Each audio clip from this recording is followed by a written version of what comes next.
हमारा evaluation of achievement and formation of courses. तो चलिए स्टार्ट करते हैं। इसके अंदर हमें देखना है कि बच्चों ने कितना सीखा, क्या क्या ग्रास्प किया। अलग अलग स्टूडेंट की अलग अलग एबिलिटीज़ होती है, इसीलिए हम लोगों का इवैल्यूएशन टेक्निक भी अलग अलग स्टूडेंट के लिए अलग अलग होगा। क्योंकि कुछ स्टूडेंट ब्राइट होते हैं, इंटेलिजेंट होते हैं, तो उनका इवैल्यूएशन टेक्निक हो सकता है अलग हो, जबकि कोई स्टूडेंट डल होता है या फिर बिलो एवरेज होते हैं। ठीक है, वो क्विज टाइप भी हो सकता है, एमसीक्यूज भी हो सकता है, एक्टिविटी करके दिखाना हो वो भी हो सकता है ना। ठीक, एक्सपेरिमेंटल हो सकता है, डायलॉग मेथड हो सकता है। तो अलग अलग टाइप के मेथड हो सकते हैं जिससे बच्चों को क्या करेंगे, पढ़ाते भी हैं और उससे क्या करते हैं, क्विज भी करते हैं। तो चलिए क्यों करके स्टार्ट करते हैं। Evaluation is necessary evil because it tells the status of learning in learners. Evil क्यों बोला जाता है, क्योंकि जब भी एग्जाम में टेस्ट आता है ना, तो बच्चे डर जाते हैं, अरे यार टेस्ट है ना। बच्चे डर जाते हैं, नहीं चल जाते हैं, बोलिए हाँ है ना। लेकिन ये टीचर्स को हेल्प करता है कि बच्चों को ये समझना कि बच्चों ने कितना सीखा है, स्टेटस ऑफ लर्नर्स। ठीक है, क्लियर है, आवाज़ आ रही है मेरी। Yes.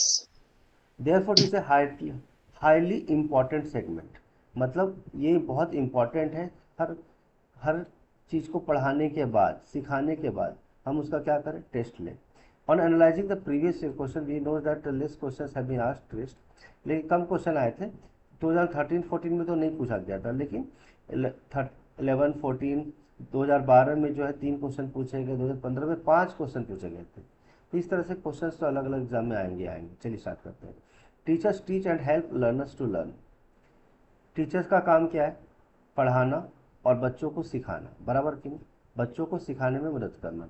This learning must be assessed for the learner to know what he has achieve and for the teacher to evaluate his teaching.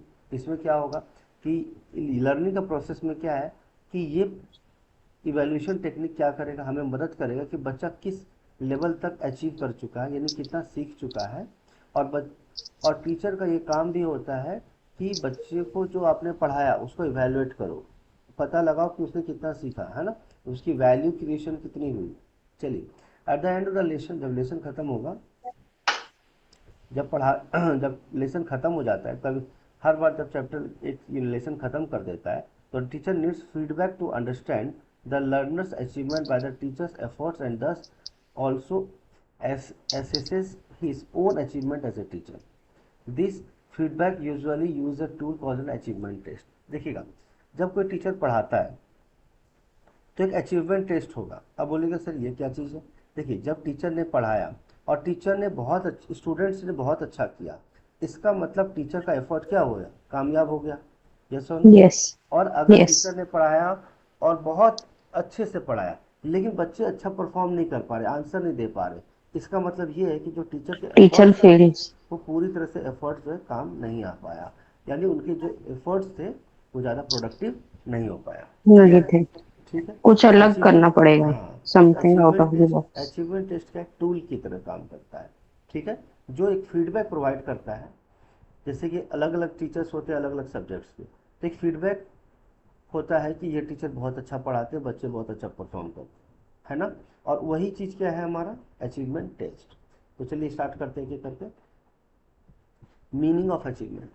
Meaning of achievement का मतलब है academic achievement of a learner is the knowledge, understanding, skills, learning, attitudes, etc., which can be assessed by means of test during or after the learning teaching activity.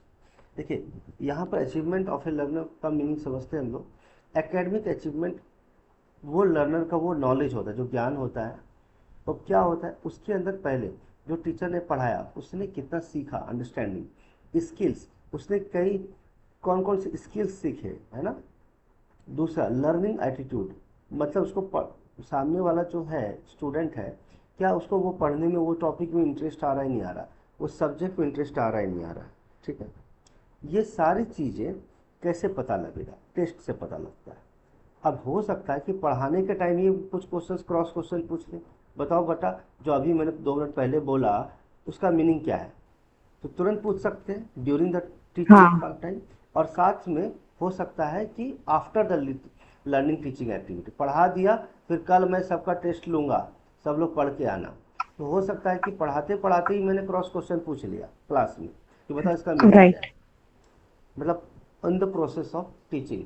और दूसरा होता है कि कल मैं इसका टेस्ट लूंगा, सब लोग अच्छे से इसका क्वेश्चन आंसर लर्न करके आना, आज जो पढ़ाया और लिखाया मैंने। ठीक है, तो दो तरह का एक्टिविटी होता है, आप before the test and second is क्या, after the test. After the test. चलिए आगे देखते हैं। Academic achievement of the learners also indicate the learner's quality.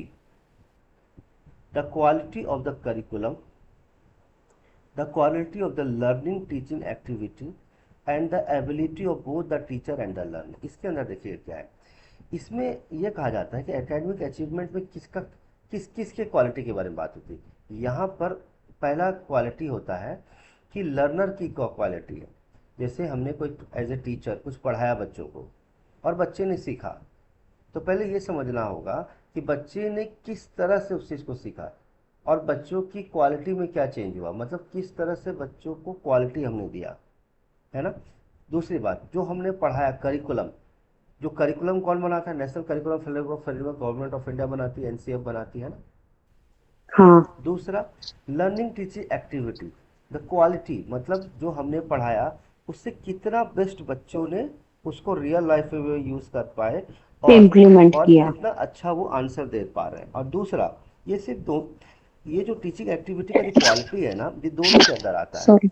जब टीचर पढ़ा रहे होते हैं और जो लर्नर सीख रहे होते हैं, तो यहाँ पे दोनों की क्वालिटी इंक्रीज होती है, टीचर की भी क्वालिटी इंक्रीज होती है और स्टूडेंट की भी बच्चे क्वालिटी के भी, इंक्रीज होती है। Yes, student. इसके पीछे लॉजिक ये है कि जब टीचर कोई पढ़ाए और बच्चा अच्छा नहीं कर पा रहा है, तो टीचर अपने मेथड चेंज कर देगा, और मेथड चेंज यस। करेगा तो इसमें टीचर का एक्सपीरियंस भी बढ़ेगी और उसका क्वालिटी भी टीचर का अच्छा बढ़ेगा, इंक्रीज होएगा, है ना। और लर्नर की यस। क्वालिटी भी क्या होगी, इंक्रीज होगी। चलिए आगे देखते हैं। अब सवाल ये है कि अचीवमेंट बच्चों के अंदर होगा, यानी लर्नर के अंदर होगा, तो ये किस किस फैक्टर्स पर डिपेंड करता है। पहला,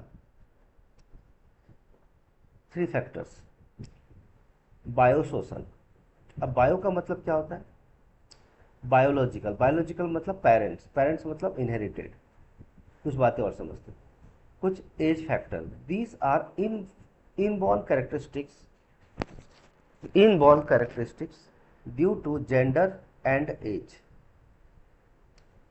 along with the features such as education, hometown, upbringing and personal differences। तो यहाँ पे मैंने ऑलरेडी बात किया था कि एजुकेशन की पहली बात, वो किस स्कूल में पढ़ रहा है, उसके टीचर्स कैसे हैं, ठीक है। दूसरा, उसका होम टाउन कहाँ, होम टाउन क्यों इंपॉर्टेंट है, क्योंकि उसकी अपब्रिंगिंग हुई है वहाँ पे, होम टाउन में कितने एजुकेटेड लोग उसके साथ रहते हैं, राइट, उनके फैमिली में कितने एजुकेटेड लोग रहते हैं, अपब्रिंगिंग, उनके माँ बाप कितने पढ़े लिखे हैं, फैमिली ठीक है। बैकग्राउंड। और हाँ, फैमिली बैकग्राउंड। और दूसरा पर्सनल डिफरेंस, पर्सनल डिफरेंस में भी दो तरह की डिफरेंस हो सकते हैं। क्या क्या हो सकता है, एक तो होता है इंडिविजुअल डिफरेंस और एक होता है पर्सनल डिफरेंस। एक होता है जेंडर डिफरेंस, मेल्स की कैचिंग कैपेसिटी अलग हो सकती है, फीमेल्स की अलग हो सकती है। पर्सनल डिफरेंस के अंदर क्या होता है, कुछ लोग की कैपेबिलिटी जो है पढ़ने की, समझने की, अंडरस्टैंडिंग की, लर्निंग की फास्ट होती है, किसी की क्या होती है, स्लो होती है। स्लो कुछ लोग, होती है। हाँ, कुछ लोगों का माइंड और ब्रेन बहुत फास्ट होता है, एक बार में समझ जाते हैं। कुछ लोग क्या होते हैं, बिलो एवरेज या एवरेज होते हैं, उनको 4-5 बार समझाना होता है। कुछ लोग सेम मेथड से समझ जाते हैं, कुछ लोग अलग अलग मेथड से समझाना पड़ता है। तो ये कुछ पर्सनल डिफरेंस है, क्लियर है, ठीक है। आगे चले, चलिए। Affective, yes. अफेक्टिव मतलब क्या है, these include achievement of, these include achievement, motivation, study habits, anxiety, adjustment, responsibility and interaction between teachers and students। देखिएगा, अफेक्टिव का मतलब क्या होगा, अफेक्ट होना, अफेक्ट का मतलब असर डालना। तो यहाँ पे देखिए, पहली बात, कोई बच्चा अच्छा अचीव तभी करेगा जब वो पहली बार सेल्फ मोटिवेटेड हो, क्या हो कि मैं ये क्यों कर रहा हूँ, मुझे इससे क्या मिलने वाला है, ठीक है ना। Self motivation is very important. दूसरा, स्टडी हैबिट्स, कुछ स्टूडेंट को हैबिट होती है एग्जाम के टाइम में पढ़ने की, कुछ बच्चों को होता है मॉर्निंग में पढ़ने की, कुछ लोगों का इवनिंग में पढ़ने का, कुछ लोगों का रात में पढ़ने का, कुछ लोग होता है कंसिस्टेंट पढ़ते हैं 10 दिन और कभी छूट जाता है। उस कुछ लोग स्टूडेंट का ये होता है कि कुछ लोगों का ऑनलाइन पढ़ने की आदत होती है, कुछ लोग किताब से पढ़ना चाहते हैं, कुछ लोग क्विज की तरफ पढ़ना चाहते हैं, कुछ लोग ग्रुप स्टडी करना चाहते हैं, तो स्टडी हैबिट्स है ये सब, है ना। नेक्स्ट है एंग्जाइटी। जब एग्जाम नजदीक आता है तो क्या वो घबरा तो नहीं जाते, कभी कोई टफ क्वेश्चन आता है तो वो घबरा तो नहीं जाते, सॉल्व तो कर पाते हैं कि नहीं कर पाते, तो ये सब क्या है, इंपॉर्टेंट फैक्टर्स है। एडजस्टमेंट, क्या वो टाइम के साथ एडजस्ट कर पाते हैं, नए जगह चले गए, सपोज सपोज कीजिए किसी कोई बच्चा है, इमरजेंसी में कहीं जाना पड़ा, 5 दिन बाद पेपर है, क्या वो नए जगह पर एडजस्ट कर पा रहा है कि नहीं, नए टीचर के साथ एडजस्ट कर पा रहा है कि नहीं, नए फ्रेंड्स के साथ एडजस्ट कर पा रहा है कि नहीं, कहीं नया सोसाइटी मिला तो वहां पर एडजस्ट कर पा रहा है नहीं कर पा रहा, नए लोग के साथ एडजस्ट कर पा रहा है कि नहीं कर पा रहा। तो ये भी क्या है, इंपॉर्टेंट फैक्टर है। कुछ लोग एडजस्ट नहीं कर पाते हैं, पुराने है, पुराने इन्वायरमेंट से जब नए इन्वायरमेंट में जाते हैं तो एडजस्ट नहीं कर पाते, इसीलिए उनका 1 साल या 6 महीना खराब हो जाता है। और बोलते हैं कि मेरा पहले पढ़ाई होता था, बीच में डिस्टर्बेंस हो गई, नए नए लोग आ गए, नए नए टीचर्स आ गए, है ना। तो कुछ लोग नए टीचर्स के साथ जल्दी एडजस्ट कर लेते हैं, कुछ लोग नहीं कर पाते। क्लियर है। रिस्पॉन्सिबिलिटी, क्या वो टीचिंग को या लर्निंग को रिस्पॉन्सिबिलिटी मानता है कि नहीं मानता है। एक होता है कि घर का भी रिस्पॉन्सिबिलिटी होते है, पेरेंट्स के भी रिस्पॉन्सिबिलिटी होते हैं, है ना। घर के प्रति कुछ रिस्पॉन्सिबिलिटी होता है, कुछ स्टडी रिस्पॉन्सिबिलिटी होता है ना। कुछ एज ए सीनियर कुछ रिस्पॉन्सिबिलिटी, क्या यस। वो रिस्पॉन्सिबिलिटी निभा पाता है कि नहीं। अगर वो रिस्पॉन्सिबिलिटी बोलता है कि अगर मैं वो रिस्पॉन्सिबिलिटी निभाऊंगा तो मैं पढ़ नहीं पाऊंगा, है ना। तो ये रिस्पॉन्सिबिलिटी को वो मार्क्स लाना, अचीव करना, क्या वो रिस्पॉन्सिबिलिटी लेता है या नहीं लेता है, कि बस ठीक है पास कर जाएंगे, है ना। तो उसको रिस्पॉन्सिबिलिटी मानता है कि नहीं एजुकेशन को। Next, interaction between teachers and students. कुछ बच्चे ना साई नेचर के होते हैं, क्वेश्चन पूछने में, डाउट पूछने में घबराते हैं कि टीचर डांट देंगे, लेकिन कुछ बच्चे क्या होते हैं, बहुत ओपन माइंडेड होते हैं, बोल्ड होते हैं, सर मेरे को ये क्वेश्चन नहीं समझा, इरिस्पेक्टिव कि कुछ लोग क्या सोचेंगे, और ये बच्चे हाई स्ट्रीम के लोग भी होते हैं। क्लियर है। तो कुल मिला के बात ये हुआ कि इंटरेक्शन इज क्या वेरी इंपॉर्टेंट बिटवीन टीचर, और टीचर साथ इंटरेक्ट भी करते हैं, बाहर क्लास के बाहर भी करते हैं, क्लास के अंदर भी करते हैं, ठीक है। तो उससे क्या होता है, बच्चों की जो क्वालिटी अचीवमेंट है वो क्या होती है, इम्प्रूव होती है, ठीक है। क्लियर है। नेक्स्ट, अगला है इन्वायरमेंटल, क्या है, इन्वायरमेंटल। एनवायरमेंटल। इन्वायरमेंटल में क्या है, this include parents support, teaching teaching, quality and classroom atmosphere. Classroom parents support का एटमॉस्फेयर। मतलब ये होता है कि अगर टीचर्स उस तरह का इन्वायरमेंट दे, क्या, कि एक स्टडी टेबल दे, कोई डिस्टर्बेंस नहीं होना चाहिए, होम एटमॉस्फेयर अच्छा होना चाहिए। ऐसा पता चला कि एक ही रूम में रह रहे हैं, वहीं पे पढ़ना भी है, वहीं पे लोग भी रह रहे हैं, वहीं पे किचन में खाना बन रहा है, ऐसा नहीं होना चाहिए। एक प्रॉपर स्टडी इन्वायरमेंट भी होना चाहिए, ठीक है। पेरेंट्स का सपोर्ट होना चाहिए, कभी किसी चीज़ की ज़रूरत पड़े, अगर बच्चों को कोई प्रोजेक्ट बनाना है, कुछ नई चीज़ें खरीदना है, कोई नए बुक्स खरीदने हैं, है ना, तो ऐसा ना हो कि बुक्स किसी के साथ शेयर करके पढ़ना पड़े, पेरेंट्स सपोर्ट नहीं कर पाए, है ना।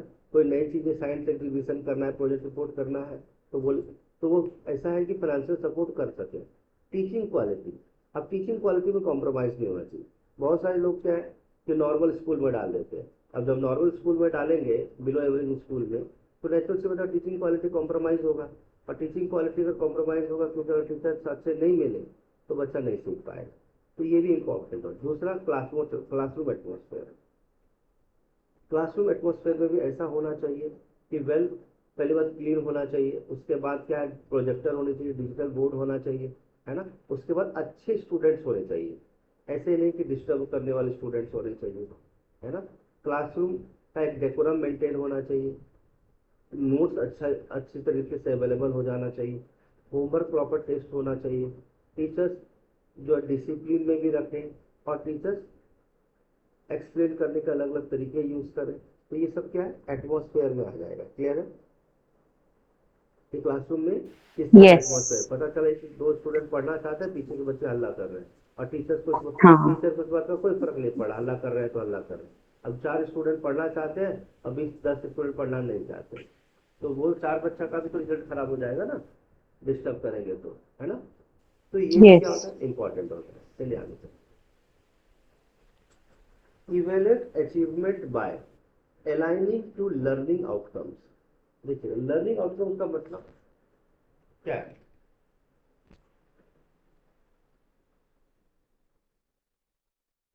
बताइए।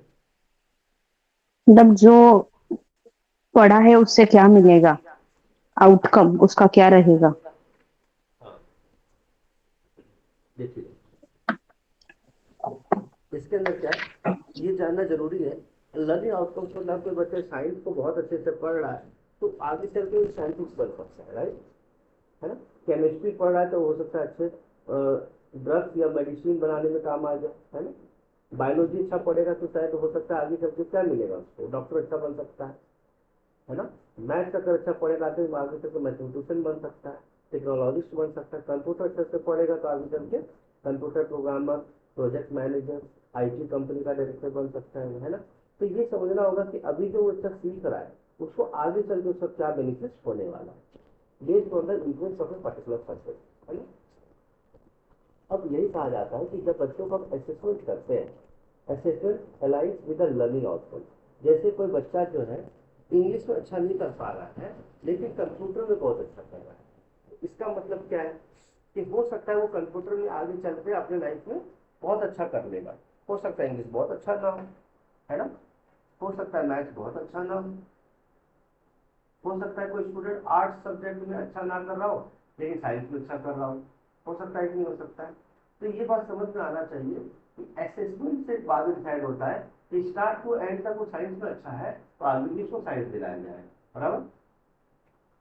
तो उसके आउटकम डिसाइड करेंगे जब हम एग्जाम लेंगे। असेसमेंट किस पर डिपेंड करता है, लर्निंग आउटकम। मतलब कोई बच्चा फिजिक्स में अच्छा करता है तो फिजिक्स को ही करियर बना लेता है वो, है ना। कोई बच्चा को मैथ्स से बहुत इंटरेस्ट आता है और मैथ्स में अच्छे मार्क्स लाता है तो मैथ्स को ही करियर बना लेता है। क्लियर है कि नहीं, ठीक है, क्लियर है। Yes in an outcome based learning environment A sir. Sir variety. आपका आवाज आवाज गया आपका। अभी आ रहा है, हाँ हाँ। ठीक है। In an outcomes based learning environment a variety of learners are help to achieve the learning outcome. Variety of learning मतलब क्या होता है, पहली बात है कि इन्वायरमेंट होगा जहाँ पे पढ़ाया जाएगा। दूसरी बात, बहुत सारे लर्नर्स को बिठाया जाएगा ताकि उनको लर्निंग के क्या मिले, आउटकम्स मिले, ठीक है। As learning outcomes are performance based, learners must not only just know but also be able to show what they know। तो यहाँ पे क्या होता है, जैसे कि क्लासरूम है उसके अंदर क्या किया गया, बच्चों को सिखाया गया, उसके बाद उनका परफॉर्मेंस टेस्ट हुआ। परफॉर्मेंस टेस्ट में क्या होगा, यहाँ पर ऐसा नहीं कि मैंने सिर्फ पूछा और बच्चों ने बता दिया, नहीं, यहाँ पे बताना भी है और करके भी दिखाना। जैसे एग्जाम्पल दिया, मैंने मैथ्स का क्वेश्चन कर दिया, बच्चों को बता दिया, बच्चे बोले कि हाँ मुझे समझ में आया, क्या सीखा भाई, समझ में आया। लेकिन बोला नहीं, अब तुमको ये क्वेश्चन खुद से करके दिखाना है, बोर्ड पे आके करके दिखाओ। क्लियर है। वैसे साइंस में मैंने कोई इक्वेशन लिख दिया या केमिस्ट्री का इक्वेशन लिख दिया, मैं बोलूंगा कि तुमको कंप्यूटर प्रैक्टिकल में करके दिखाना है।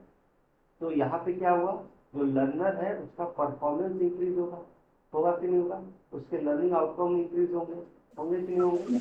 यस हुआ। मतलब यहाँ पे सिर्फ थ्योरी नहीं होना चाहिए, जस्ट नो नहीं, but also be able to show. Know का मतलब हुआ थ्योरी और शो का मतलब हो गया क्या, प्रैक्टिकल। क्लियर हुआ। प्रैक्टिकल। दस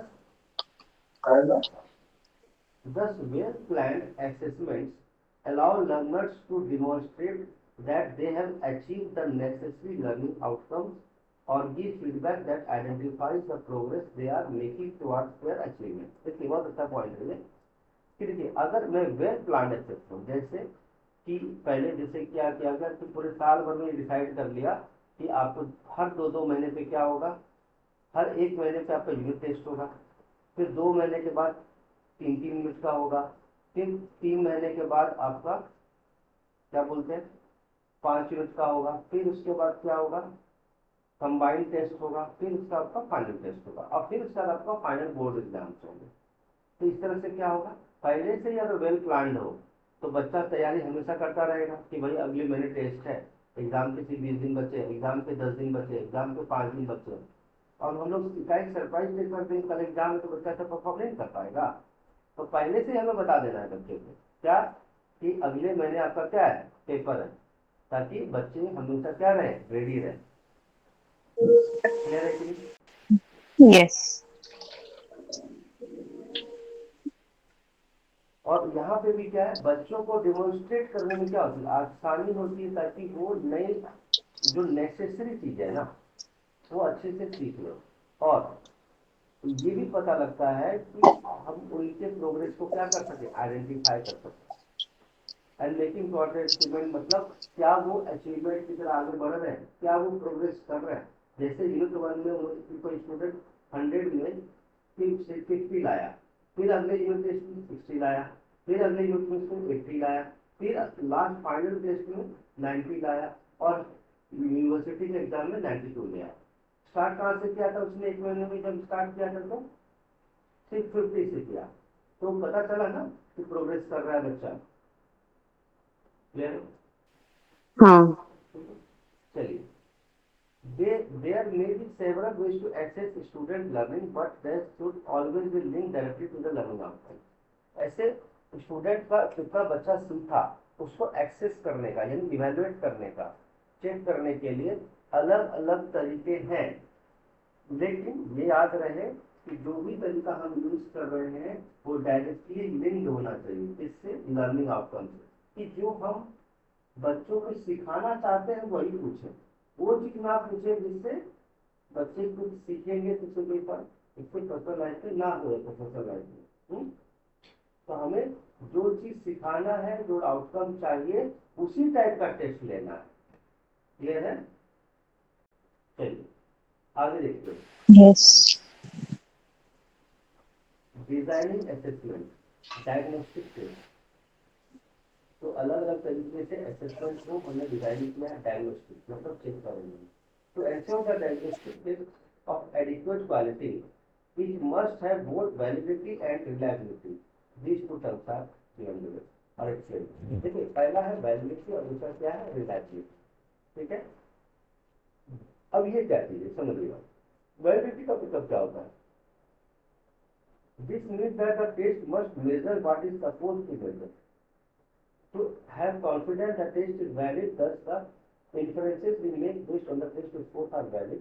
Three kinds of validity evidence can be considered. इसके अंदर क्या होता है, एक मेजरमेंट करते हैं हम। इसे क्या मेजरमेंट करते हैं, पहली बात कि हम जानना चाहते हैं कि बच्चों को कितना सीखा और बच्चों के अंदर कितना कॉन्फिडेंस आया, ये बात की जो हम पढ़ा रहे हैं वो वैलिड है। क्या है, वैलिड है। और जो टेस्ट स्कोर निकाला वो कब तक वैलिड है, उसका क्या क्या बेनिफिट्स है और फिर क्या क्या क्या है example. These are content, which is the extent to which the content of the text matches the instructional of the text। देखिएगा, अब जैसे आपको मैं पढ़ा रहा हूँ पीटेट का, तो मैं क्या वही पढ़ा रहा हूँ जो आपके एग्जाम में आया है, कुछ और ही पढ़ा रहा हूँ। मेरी बात समझ रहे हो? आवाज आ रही है? Yes. हाँ हाँ इसका हाँ. मतलब क्या हो रहा है कि कंटेंट ऑफ द टेस्ट, तो हमें ये समझना होगा इंस्ट्रक्शनल ऑब्जेक्टिव, यानी जो हम सिखाना चाहते हैं, और हमारा जो टेस्ट का कंटेंट है, यानी जो क्वेश्चन है वो दोनों मैच कर रहे हैं। यानी हम पता चला हम पढ़ा कुछ और ही गए और टेस्ट में कुछ और ही आया, ऐसा चलेगा क्या? नहीं. नहीं चलेगा। तो मैं कोई ऐसा टॉपिक आपको पढ़ा रहा हूँ जो आपकी टेस्ट में आएगा ही नहीं, तो क्या फायदा, बराबर क्यों? और मैं आपकी Yes. लाइफ में जो इंस्ट्रक्शन ऑब्जेक्टिव लाना चाहता हूँ पढ़ा करके, तो वो आपका फुलफिल हो रहा है कि नहीं उस टेस्ट पे। पता चला ऐसा टेस्ट हम ले रहे हैं जिससे कि आपका आपके प्रोफेशनल लाइफ में कोई चेंजेस ना हो, तो कोई फायदा नहीं। दो चीज इंपॉर्टेंट, जो पढ़ा रहे हो एग्जाम में भी है, और जो एग्जाम का टेस्ट है वो आपके रियल लाइफ में क्या करना चाहिए। Yes. Criteria, criteria, criteria to be scored on the test are in aggregate और प्रेडिक्ट। क्राइटेरियन ना सर, या क्राइटेरिया? क्राइटेरिया सिंगुलर हुआ, क्राइटेरियन प्लूरल हो गया, या क्राइटेरियन प्लूरल सिंगुलर हो गया, क्राइटेरिया प्लूरल हो गया। तो जैसे क्राइटेरिया सिंगल ही होगा कोई दिक्कत नहीं। तो बोलते हैं कुछ क्राइटेरियन, बहुत सारे क्राइटेरिया है, तुम 12 होने चाहिए, 60% होना चाहिए, पीसीएम होना चाहिए, ये सब क्या है, एक ही क्राइटेरिया. बहुत सारे क्राइटेरिया हो गए ना। और पेरियड हाँ क्राइटेरियन है तो अलग बात है। इसलिए ड्यूअल टेस्ट आएगा चैप्टर 1 से। तो बहुत सारी चीजें होनी चाहिए, एमसीक्यू बेस्ड भी होगा, शॉर्ट आंसर टाइप्स भी होंगे, है ना। कभी कभी किसी एग्जाम को हम्म हम दे देते हैं, उसका क्राइटेरिया फुलफिल होना चाहिए, आप ग्रेजुएशन होना चाहिए, है ना। आपका मार्क्स हम्म, कम से कम ये होना चाहिए, आपके सब्जेक्ट ये होने चाहिए, तभी आप टेस्ट दे पाओगे ना। ठीक है। तो इसका मतलब कहा जा रहा है कि ये एग्जाम का टेस्ट आप तभी दे पाओगे और उसका स्कोर तभी आपको मिलेगा जब एक्सटर्नल क्राइटेरियन जो है, ये क्राइटेरिया है, वो आप फुलफिल करोगे। ठीक है, क्लियर है, क्लियर है। Yes sir. नेक्स्ट है कंस्ट्रक्ट। कंस्ट्रक्ट का मतलब क्या है? Construct it is the extent to which an assessment corresponds to other variables as predicted by sub rational और थ्योरी। ये कंसेप्ट का बहुत अच्छा पॉइंट है ये। इसका मतलब ये है कि जब हमने किसी बच्चों का एग्जाम दिया, असेसमेंट किया, तो हमें ये समझना पड़ेगा कि ये दूसरे वेरिएबल्स को कैसे इफेक्ट कर रहा है। मतलब कोई थ्योरी है, कोई कंसेप्ट है, और हमने जो असेसमेंट किया, तो हमें ये पता लगाना पड़ेगा कि हमारा असेसमेंट और किसी थ्योरी को कैसे क्या करता है, सेटिस्फाई करता है, या फिर क्या करता है, प्रेडिक्ट करने में हेल्प करता है ना। जैसे कोई साइकोलॉजी थ्योरी होता है, साइकोलॉजी पढ़ाया जाता है एमबीए के स्टूडेंट को भी, है ना। क्यों हाँ क्यों पढ़ाया जाता है, उसके एग्जाम दिए जाते हैं ताकि बच्चों को पता चले एचआर टेक्निक, मार्केटिंग टेक्निक, कि सामने वाला कस्टमर क्या सोच रहा है, सामने वाला एम्प्लॉय क्या सोच रहा है।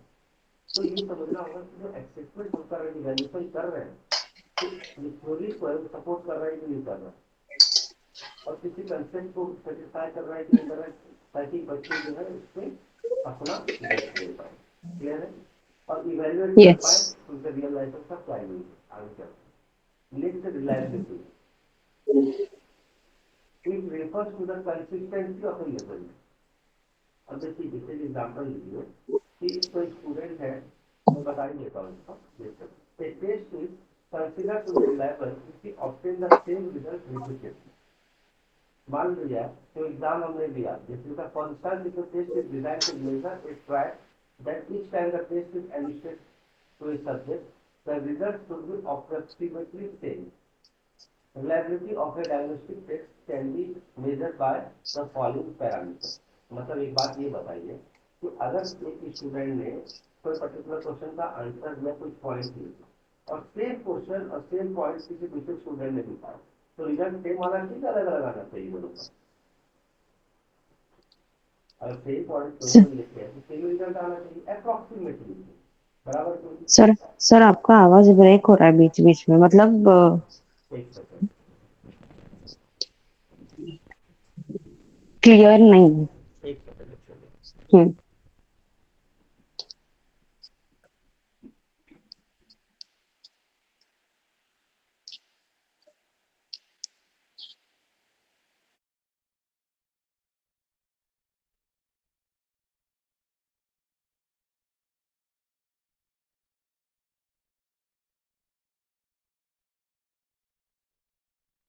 अभी आ रहा है क्या? अभी भी कट रहा है क्या? हाँ अभी आ रहा है। अभी आ रहा है ना। तो इसके यस। अंदर क्या है कि अगर मैंने कोई टेस्ट दिया और कुछ बच्चों ने कुछ एग्जांपल्स लिखे, कुछ क्वेश्चंस के आंसर दिए, और वही पॉइंट्स लिखे दूसरे स्टूडेंट ने, तो रिजल्ट सेम आएगा कि अलग अलग आएगा?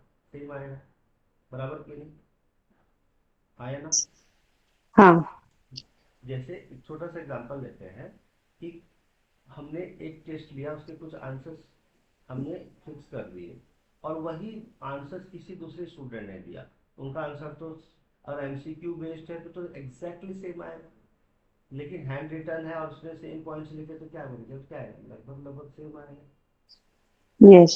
ठीक है, थोड़ा एक दो नंबर मार्क्स ऊपर नीचे हो जाए तो अलग बात है, बट लगभग लगभग क्या बराबर। होगा, सेम होगा। ठीक है, यह चलिए आगे। Stability. Give the same assessment Stability. choice, which may be separated by days, weeks, or months. If the correlation between scores at time 1 and time two are get the test is stable.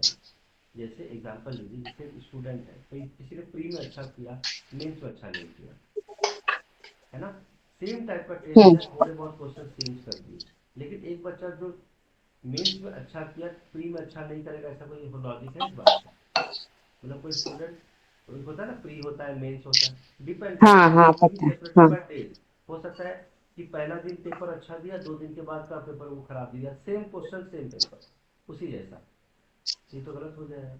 अगर कोई बच्चा super बराबर। Intelligent है, तो test one में भी, time one में भी और टाइम टू, दोनों टाइम में क्या होना चाहिए, सेम होना चाहिए।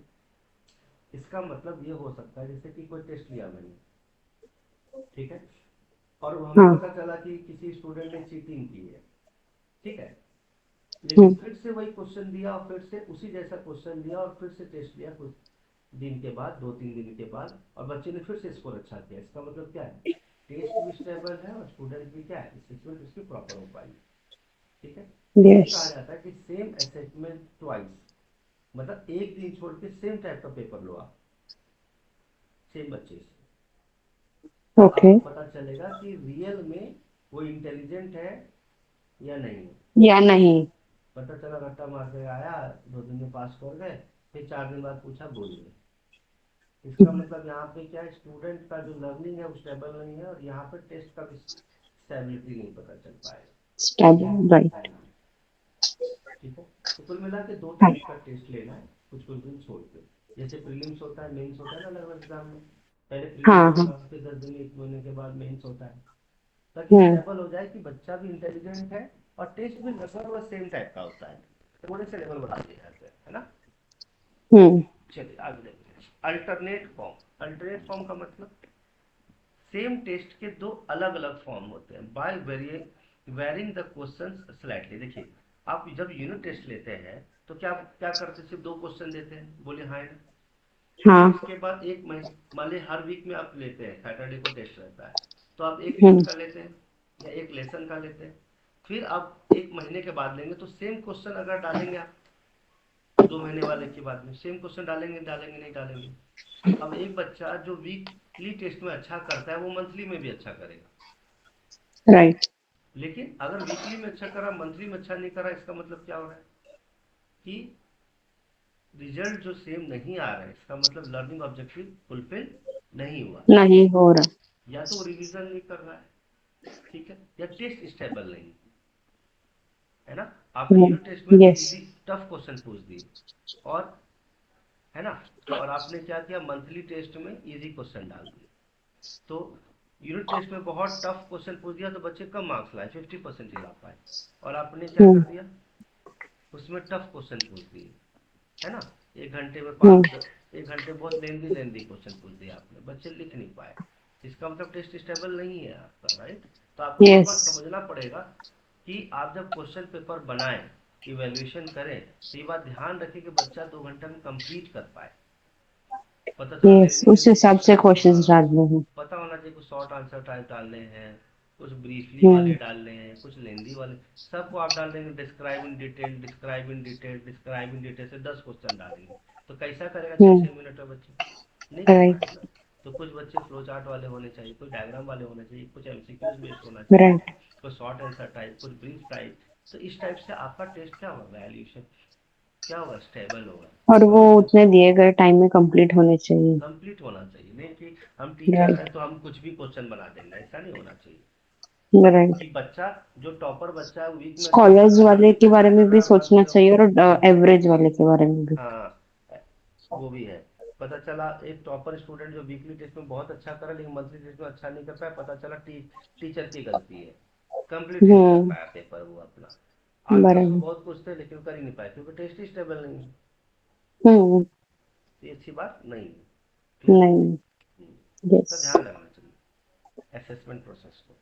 अल्टरनेट फॉर्म, इसमें क्या होता है कि एक ही टेस्ट का क्वेश्चंस थोड़ा सा चेंज करके, है ना, पूछना चाहिए। If the correlation between the scores of first test and second test are good, the test is reliable. जैसे कि एग्जांपल लिया कि जब ये एग्जाम होते हैं ना, क्या बोलते हैं, ऑनलाइन एग्जाम्स होते हैं, एमसीक्यू हम्म। बेस्ड। तो सपोज कीजिए कि मॉर्निंग शिफ्ट में मैंने एम के गांधी से रिलेटेड कोई क्वेश्चन पूछ लिया, हम्म, लेकिन आफ्टरनून शिफ्ट में जो हुआ, 2 शिफ्ट में पेपर में, तो आफ्टरनून शिफ्ट में क्वेश्चन थोड़ा सा चेंज करके पूछा मैंने, मॉडिफाई किया उसको। थोड़ा सा चेंज कर दिया, लेकिन एम के गांधी टॉपिक सेम था, लेकिन थोड़ा सा क्या हम्म, कर दिया, पूछने का तरीका बदल पैटर्न दिया, चेंज कर दिया। पैटर्न चेंज कर दिया। ठीक यस। है ना, ऐसा नहीं कि बिल्कुल ही डिफरेंट हो गया, थोड़ा सा पूछने का तरीका क्या कर दिया, अलग कर दिया, है ना, ऐसा है। जैसे एग्जांपल लेते हैं कि मैंने पूछा कि gateway of India is in which state, तो आप बोलेंगे सर ये तो महाराष्ट्र में। अब मैं ये दो आफ्टरनून शिफ्ट में क्या करूंगा, India gate is in which state, तो क्वेश्चन का टाइप तो सेम ही रहा, यस। लेकिन पूछने का तरीका बस क्या उसको थोड़ा सा मॉडिफाई थोड़ा कर सा दिया। मॉडिफाई कर दिया, बस स्टेट चेंज कर दिए, बट पैटर्न तो सेम रहा ना, हाँ। बराबर। अब यही मैं पूछा गेटवे ऑफ इंडिया कहाँ पे, तो बोलेंगे सर ये तो मुंबई में, महाराष्ट्र में। अब मैं बोलूंगा बताओ होनोलुलु कहाँ पे है, अब वो तो अमेरिका में है। अब बोले सर ये तो गलत हो गया सर, इनसे तो महाराष्ट्र वाला पूछ लिया और उनसे अमेरिका वाला पूछ लिया, आप हम्म। समझे, तो ये गलत हो गया ना। यस। स्लाइटली चेंज का मतलब क्या होता है कि आप थोड़ा उसी के आसपास रहे। अब जैसे एग्जांपल, गेटवे ऑफ इंडिया कौन से स्टेट में है, तो महाराष्ट्र में, किसने बनवाया था। यस। अब जैसे सुबह में पूछा क्या, गेटवे ऑफ इंडिया कौन से स्टेट में, कौन से स्टेट में है। और आफ्टरनून स्टेट में क्या पूछ लिया, टेस्ट 1 में पूछा कि कौन से स्टेट में है, और टेस्ट 2 में पूछ लिया गेटवे ऑफ इंडिया किसने बनवाया था, तो बनवाया स्लाइटली था। चेंज हुआ ना, हम्म। टॉपिक तो सेम रह गया gateway of India, slightly change हो गए, बराबर कि नहीं, ऐसा है। राइट।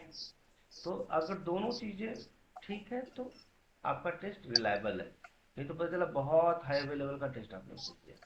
ठीक, आगे चले। यस। अब चलते हैं टाइप्स ऑफ असेसमेंट टेस्ट या टास्क। पहला, assessment task of different types, they are explain. पहला essay type. Essay type test are important because they test learning outcomes like organising, summarising, integrating ideas and expressing them in own one way. आप जानते हैं ना ऐसे में हम लोग क्या क्या करते हैं, देखिएगा। पहले हम क्या हम्म। करते हैं, पहले क्या करते हैं, उसके बारे में इंट्रोडक्शन लिखते हैं, है ना। हम्म। फिर उसके बाद कौन कौन से यस। पॉइंट्स लिखना है उसको हम ऑर्गेनाइज करते हैं। फिर ऐसे टाइप लास्ट में, क्वेश्चन सब डीएड बीएड के एग्जाम में आते हैं ना। हाँ आते ही है ना। फिर हम उसको क्या करते हैं, समराइज करते हैं, लास्ट में एक पैराग्राफ में लिखते हैं।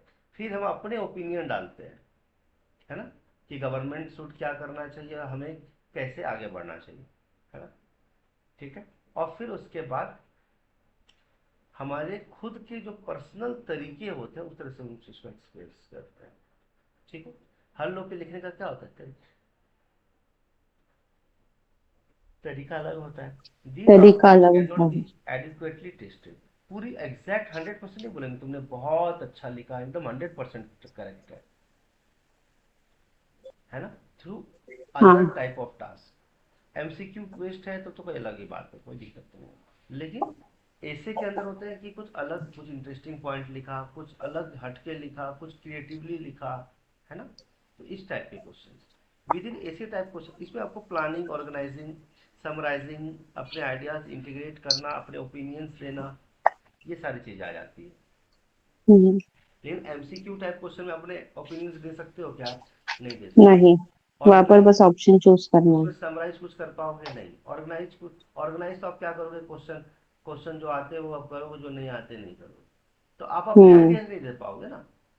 ऐसे में क्या यस। होगा, अपने आइडियाज दोगे आप। दे सकते हैं। ठीक है ना। within essay type questions some kind of restrictions on the length of the answer is put to reduce subjectivity in marking। इसके अंदर क्या, इतना भी ज्यादा नहीं लिखना, आपको अपने कम से कम पॉइंट्स में या वर्ड्स में क्या करना है, अपनी बातें कंप्लीट बतानी है। करना रहता है। नहीं तो पता चला आप इधर उधर की बातें लिखे जा रहे हो, पॉइंट पे आ ही नहीं रहे हो आप।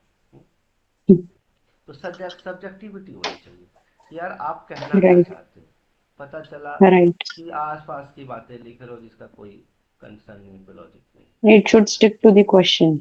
Yes, learning outcomes like interpretation and application are by such question. Learning outcome मतलब इंटरप्रिटेशन का मतलब इंटरप्रेट करना, आपने उससे क्या सीखा, और एप्लीकेशन उसको क्या अप्लाई किया हम्म। अपनी लाइफ में। ठीक है, तो जब सीखा, yes, इंटरप्रेट किया, मतलब पढ़ा कुछ और, है ना, उसमें कुछ नई चीज़ें ऐड की, इंटरप्रेट किया, समझा, कॉम्प्रिहेंड किया, और उसको अप्लाई किया लाइफ में। ठीक है, और इस चीज़ को आपने लिखा, yes, और आपके हो सकते हैं ऐसे लोगों को पसंद आए, आपके आइडियाज़ लोगों को पसंद आए। इससे क्या होगा, ओवरऑल डेवलपमेंट होगा। क्लियर है? ठीक है। hmm, जबकि yes, जबकि ऑब्जेक्टिव टाइप क्वेश्चन में क्या होगा, आप कुछ नहीं कर सकते, सिर्फ टिक लगाओगे ए बी सी डी, तो कुछ भी आपका जो है, आपके आइडियाज नहीं आ पाएंगे, है ना। आप जरूर सीखोगे yes, उसके अंदर क्या है, बट आपके आइडियाज आप नहीं रख पाओगे, ऐसा है। जैसे एनसीईआरटी के बुक्स में आप क्या कर सकते हो, जो दिया है वही करना है। अब Newton's fourth law, yes, seventh law बनाना है आपको, तो बना लीजिए अपने लॉ से। हम्म? बराबर कि नहीं, ये हो जाए। बराबर। नेक्स्ट है short answer, very short answer type. सच questions usually require exact answers, कि सीधा सीधा पॉइंट टू पॉइंट बताइए आप। हम्म, ठीक है। कभी कभी ये अलग अलग फिल इन द ब्लैंक्स के फॉर्म में भी होता है ना। Answering right. That facts which test knowledge make influences on the subject matter. Otherwise और कंप्लीट द सेंटेंस करके भी आता है। यस यस यस, आपको अपने ओपिनियन देने हैं 30 to 40 वर्ड्स में, कभी कभी, जैसे including guidance on the context of the answer required, for instance 30 to 40 words in one sentence and not more than 40 words. 40 word से ज़्यादा नहीं होना चाहिए शॉर्ट आंसर में, ताकि आपका सीधा सीधा पॉइंट जो है डायरेक्ट दिख जाए, पता चला आप अननेसेसरी एक्सप्लेन कर रहे हो चीज़ों को। सीधा सीधा पॉइंट को क्या करो, आप ब्रीफ कर दो कि आप क्या कहना चाहते हो। क्लियर है? ठीक है। तो अपने पॉइंट यस। को डायरेक्ट लिख दो। कभी कभी फ्लो चार्ट में भी ऐसा करते हैं लोग, है ना, बनाते हैं और करके हाँ। अपने डायरेक्ट पॉइंट कह देते हैं, है ना। चलिए, चलिए, taking very little time to answer, from a minute to less than 5 minutes. तो 1 मिनट में भी आपका शॉर्ट आंसर हो सकता है। वेरी शॉर्ट आंसर टाइम हाँ। कितना होता है, 1 मिनट या ज़्यादा से ज़्यादा 1.5 मिनट से यस। 2 मिनट, और शॉर्ट आंसर 5 मिनट बहुत हो गया। ठीक है, ठीक है। The answer being given by the learner and not selected from options like an objective question. ये वो टाइप के होते हैं जैसे कि जो बच्चे ने याद करके आए हैं, है ना, उनको ऑप्शंस नहीं मिलते, सिर्फ उसको लर्न करके आना है और लिखना है। जैसे ऑब्जेक्टिव में क्या होता है, जो चीज़ आपको आंसर चाहिए वो तो आपको दिखता है ना, करेक्ट आंसर, हम्म। लेकिन इसमें हम्म। दिखता नहीं है, वो आपको याद करके आना पड़ेगा। और लर्नर मतलब याद करने का मतलब आप अपना एक्सपीरियंस से आंसर लिखोगे आप, है ना। लिखूंगा, यस। अब जैसे मैं बोलूंगा एक्टिविटी मेथड क्या होता है, learning by doing, learning by yes. Talking, है ना, लर्निंग दो। By asking, learning by experiment, है ना, लर्निंग बाय गाइडिंग, तो अलग अलग टर्म दे दिया। लर्निंग बाय डूइंग, अब ये सीधा सीधा टॉपिक से टिक लगा, आंसर मिल गया, एग्जाम में आ गया। लेकिन अब इसमें आप लर्निंग बाय डूइंग बता सकते हो कि आपको क्या क्या करके दिखाना पड़ता है, तो अपने आइडियाज रख सकते हैं। तो ये शॉर्ट आंसर टाइप और वेरी शॉर्ट आंसर टाइप आपको हेल्प करता है। ठीक है, ताकि आप अपने आइडियाज यस। मिनिमम वर्ड्स में एक्सप्लेन कर लिख सकते। सकते। यस। नेक्स्ट है डायग्रामेटिक। डायग्रामेटिक का मतलब है सच क्वेश्चंस में आस्क लर्नर टू मेक लेवल डायग्राम। जैसे मैंने बोला ना, फ्लो डायग्राम बनाना पड़ता है। हम्म। ठीक है, कभी कभी सर्कल बनाना पड़ता है, स्क्वायर्स बनाने पड़ते हैं, कभी कभी मैप बनाना पड़ता है, फिल इन मैप। कभी कभी एक मैप दिया रहता है, उसमें बॉक्स बने रहते हैं, खाली रहता है, उसमें लिखना होता है, या फिर पोस्टर यस। बनाना पड़ता है, और any other kind of illustration. ठीक है, मतलब डायग्राम बनाना है। Have the ability of the learner to draw neatly and accurately as well as accuracy of leveling are tested। कि आप सही चीज को सही चीज आइडेंटिफाई कर पा रहे हो कि नहीं कर पा रहे हो। पता चला आप सब चीज को आइडेंटिफाई नहीं कर पा रहे हो, तो आप करेक्ट आंसर कैसे दोगे। क्लियर है कि नहीं? बोतल बराबर। को अगर आप ग्लास बोलोगे, तब क्या सीखे बताओ, है? आप समझ रहे हैं? कोई भी चीज, एक हाँ। कॉन्सेप्ट दिया हुआ, जैसे एम के गांधी मेथड है, उसको आप डायग्राम से बनाओ, आप पॉइंट वाइज लिख के बताओ, फ्लो चार्ट से बताइए, है ना। ठीक है। यस। डिस्कवरी मेथड को भी आप फ्लो चार्ट से बताइए, ताकि पॉइंट फ्लो क्लियर चार्ट। हो, स्टेप बाय स्टेप क्या क्या स्टेप्स हो सकते हैं, इसको डायग्राम हम्म। के थ्रू आप बता सकते हैं, कोई एक मैप के थ्रू हम्म। बता सकते हैं, है ना। ये है हम्म। मामला इस तरह से। अब जैसे कि मुझे मैप्स बताना है, मैप्स पढ़ाना है, मैं बोलूँगा नेशनल पार्क ऑफ इंडिया कौन कौन से, या तो मैं इंडिया के मैप पे लोकेट करके दिखा दूँ, और स्टेट तो आपको हाँ। याद नहीं है, और आपको या तो फिर मैं अलग अलग कागज में नाम के सामने सामने लिखूँ और बोलूँगा लर्न करो। तो आप मैप के साथ नहीं। लिखेंगे ज़्यादा याद रहेगा, या फिर कागज में लिखेंगे ब्लैंक पेपर पे तो याद रहेगा। मैप वाला। मैप वाला याद रहेगा भाई, ऐसे ऐसे ही जब राइट, होता है। विजुअल ना। हाँ, ठीक है, तो वैसे ही हो। नेक्स्ट टाइप जो होता है, जैसे कि हमने देखा कि वेरी, पहला कौन था, ऐसे टाइप, दूसरा शॉर्ट आंसर एंड वेरी और शॉर्ट आंसर टाइप, तीसरा डायग्रामेटिक, और चौथा है objective. Objective questions are free from any subjective bias.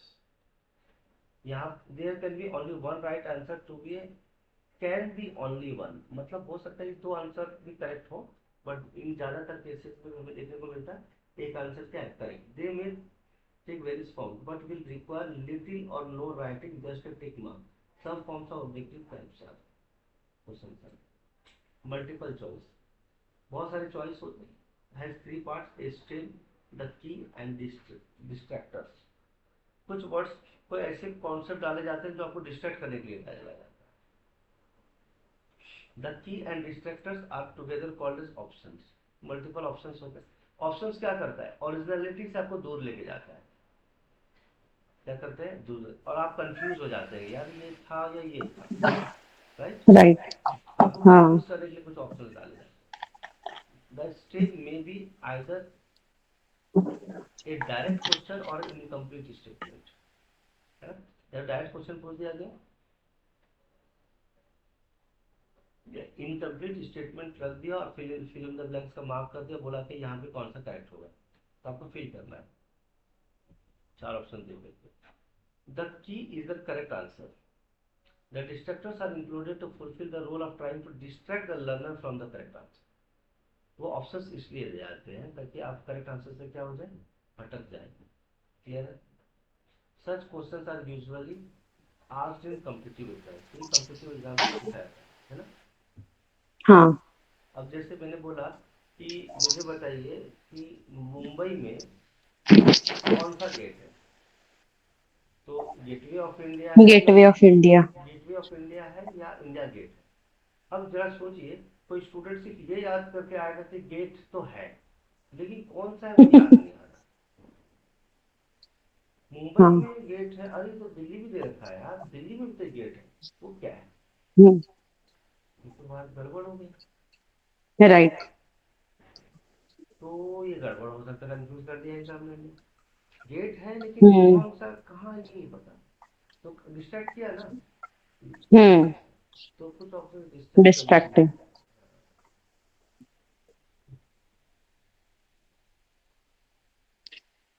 Alternative, this type is usually in the form of a statement to which the learner must respond appropriately। It may be word yes or no, true false, greater or less, plus minus, often rarely same different fastest word। मतलब एक positive है तो दूसरा कैसा होगा, negative negative. है, opposite होगा। हाँ। ठीक है, ठीक। अब मैं बोलूंगा sun rises in the north, yes और नो। तो बच्चा अगर सच में जानता है तो बोल देगा कि नो, और नहीं जानता है हम्म। तो फिर कंफ्यूज हो जाएगा तो यार। वो बोलेगा यस। कंफ्यूज हो जाएगा ना, नहीं आ राइट। रहा है तो उसको। ठीक है, ऐसा तो वो चीज है, कंफ्यूज करने के लिए डाल दिया जाता है। मैचिंग, मैचिंग में आपको कॉलम दिए जाते हैं, आपको कॉलम को मैच करना होता है। This type consist of two list. Match the following वाला। Yes, learner is required to correlate accurately one or more entries from one list to another entries from other list so that the correct matching by elimination is not possible। जैसे कि ए का third, B का second, D का fourth, ऐसा करके दे दिया। अब आपको हम्म। चार में से ना एक ही पता है कि गेटवे ऑफ इंडिया कहाँ है, मुंबई में, अब बाकी तीन पता ही मुंबई। नहीं है आपको कहाँ पे। अब बाकी वो क्या करेंगे, गेटवे ऑफ इंडिया ऐसे तीन ऑप्शन में डाल दें, अब बाकी सब डिफरेंट कर देंगे। तो आपकी मैचिंग ऐसे कोशिश की जाएगी कि एलिमिनेशन ना लगा पाओ। नहीं तो पता लगा गेटवे ऑफ इंडिया दे रखा है थर्ड में और ऐसा एक ही ऑप्शन है, तो आप टिक लगा के आगे बढ़ जाओगे, ठीक है। हम्म। ऐसा, तो ऐसा कोशिश करते दो लिस्ट डाल के मैच दी फॉलोइंग लगा, है ना। क्लियर है। अगला है हाँ। Formulating appropriate questions. Formulation of test and question should be based on parameters. कौन कौन से, getting appropriate answer if the question is vague or improperly worded, the answers will be insufficient or inappropriate. देखिए, हमें appropriate answer कैसे मिलेगा? जब जब हमारे क्वेश्चन सही हो और जो डेटा रिक्वायर्ड है वो हमें मिल जाए। ठीक है, जैसे एग्जांपल लेते हैं, what is the value of x square plus y square, और मैं बोलता हूँ x equal to 4, z equal to 7। अब बताओ कभी निकाल पाओगे x square plus y square की वैल्यू? आप कभी वैल्यू दिया है एक्स और जेड का, पूछ रहा है एक्स और वाई का, निकाल पाओगे आप कभी? बोलो, क्लियर है कि नहीं?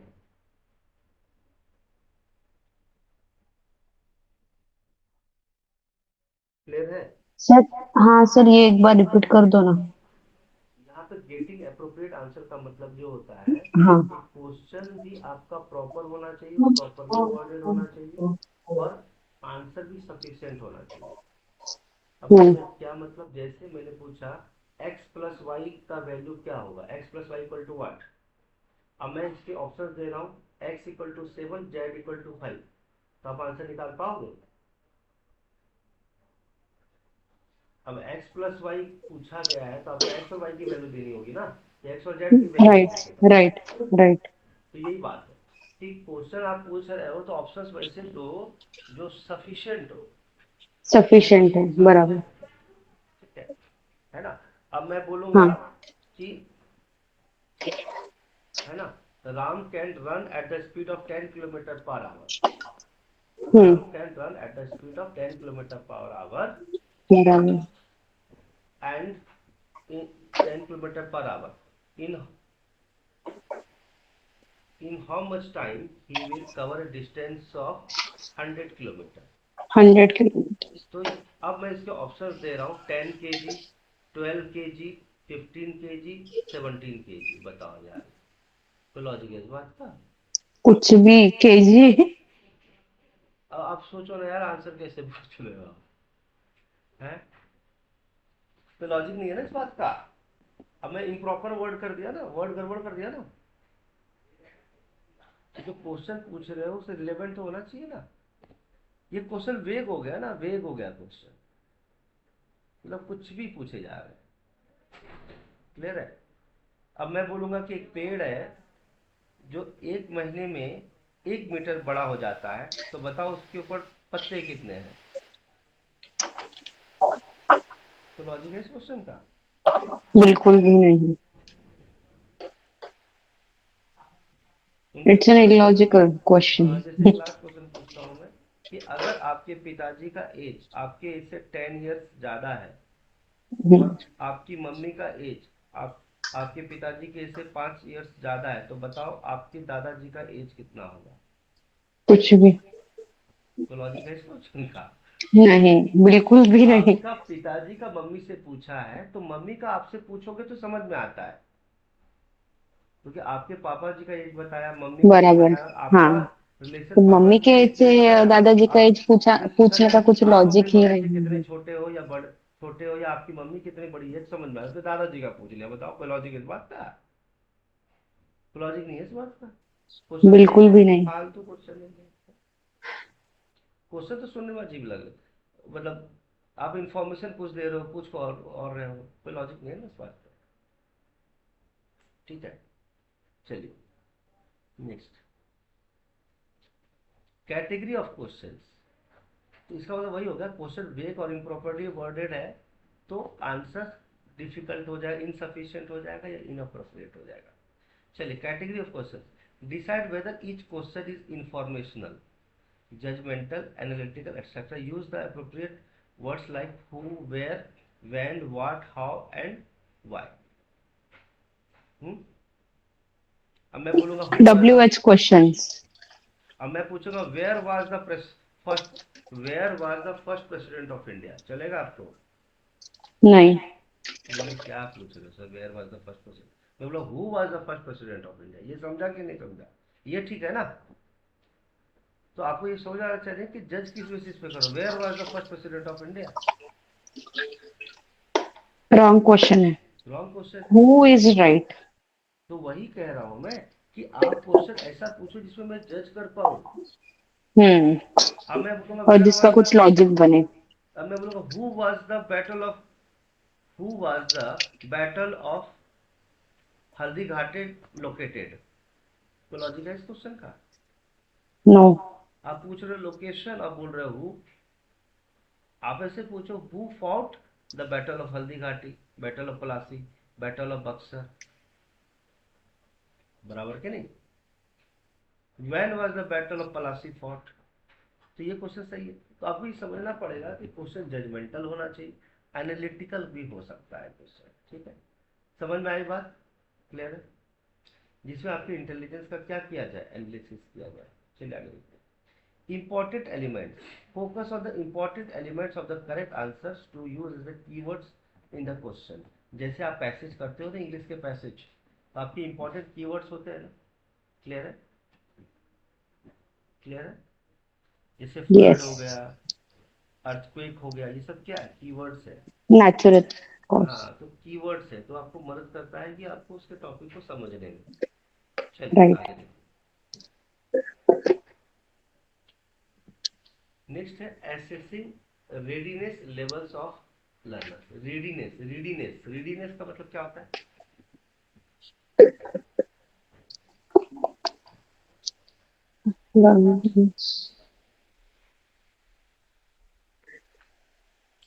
देखिए रीडीनेस लेवल का मतलब ये होता है कि कोई लैंग्वेज आप यूज कर रहे हो हम्म। या कोई टॉपिक आप पढ़ा रहे हो, तो बच्चे हम्म। को उसके बारे में पहले से थोड़ा पता है या नहीं पता है। जब दूसरी बच्चे बात, को उसके टीचर बारे को में। टीचर को टीचर को उसके बारे में अच्छे से पता है कि नहीं। दूसरा, ओके कि ओके। जो स्टूडेंट को हम पढ़ाएंगे वो बच्चा समझ पाएगा कि नहीं। पता चला हम एक ऐसे ही हाई लेवल का टॉपिक पढ़ा रहे हैं 5th क्लास के स्टूडेंट को, हम्म। इसरो की बातें बता रहे हैं, एटॉमिक स्ट्रक्चर बता रहे हैं क्लास 2 के स्टूडेंट को, समझ में आएगा क्या। बोले नहीं। लो पढ़ो, रीडिंग लगाओ और बताओ क्या लिखा है, क्या समझा तुमने, कुछ समझ पाएगा बच्चा, नहीं समझ पाएगा। बिल्कुल नहीं। यहाँ तो लर्निंग एबिलिटी हो गई, एक अलग कंसर्न है।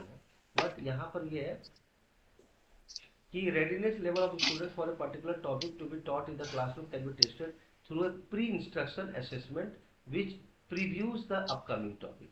तो यहाँ पर क्या होता है, रेडीनेस लेवल का मतलब ये भी होता है कि जब आप कोई टॉपिक पढ़ाने जा रहे हैं किसी स्टूडेंट को, तो आप पहले से थोड़ी सी बातें बता दीजिए उसके बारे में। जैसे कोई टॉपिक बच्चा पढ़ने वाला, रीड करने वाला है, तो उसके बारे में थोड़ा थोड़ा ऊपर से बता दो, आप ब्रीफ कर दो कि क्या है ये।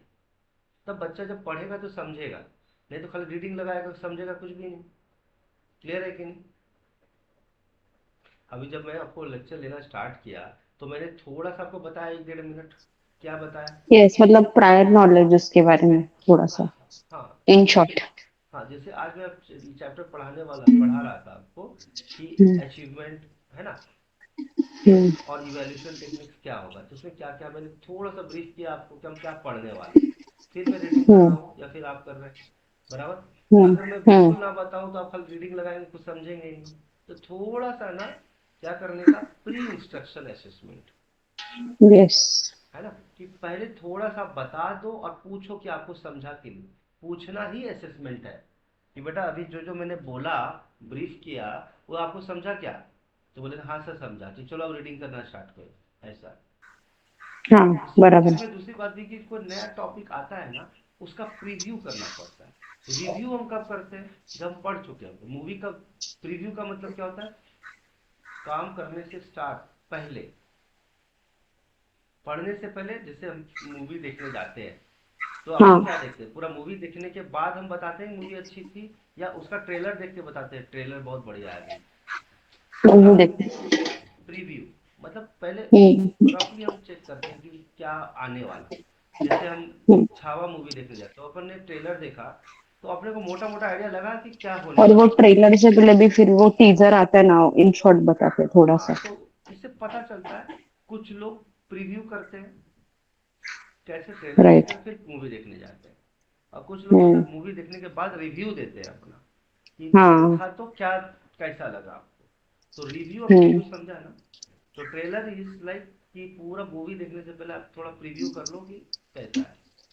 कभी कभी हाँ। ऐसा भी होता है कुछ लोग मूवी देख के आ चुके हैं, ठीक है, उनके रिव्यूज पढ़ो, और फिर उसके बाद मूवी देखने जाओ कि वो क्या बोल जाओ। रहा है, अच्छा लगा कि नहीं लगा। ठीक है। कोई स्टूडेंट बराबर। को आप किताब ला के दे दो और 10 स्टूडेंट बोल रहे हैं अरे ये तो बहुत बोरिंग टॉपिक है। अब उसकी बात सुन करके आप बोलते हो नहीं मेरे को तो बिल्कुल ही बेकार लगा, तो ऐसा नहीं कर सकते ना आप।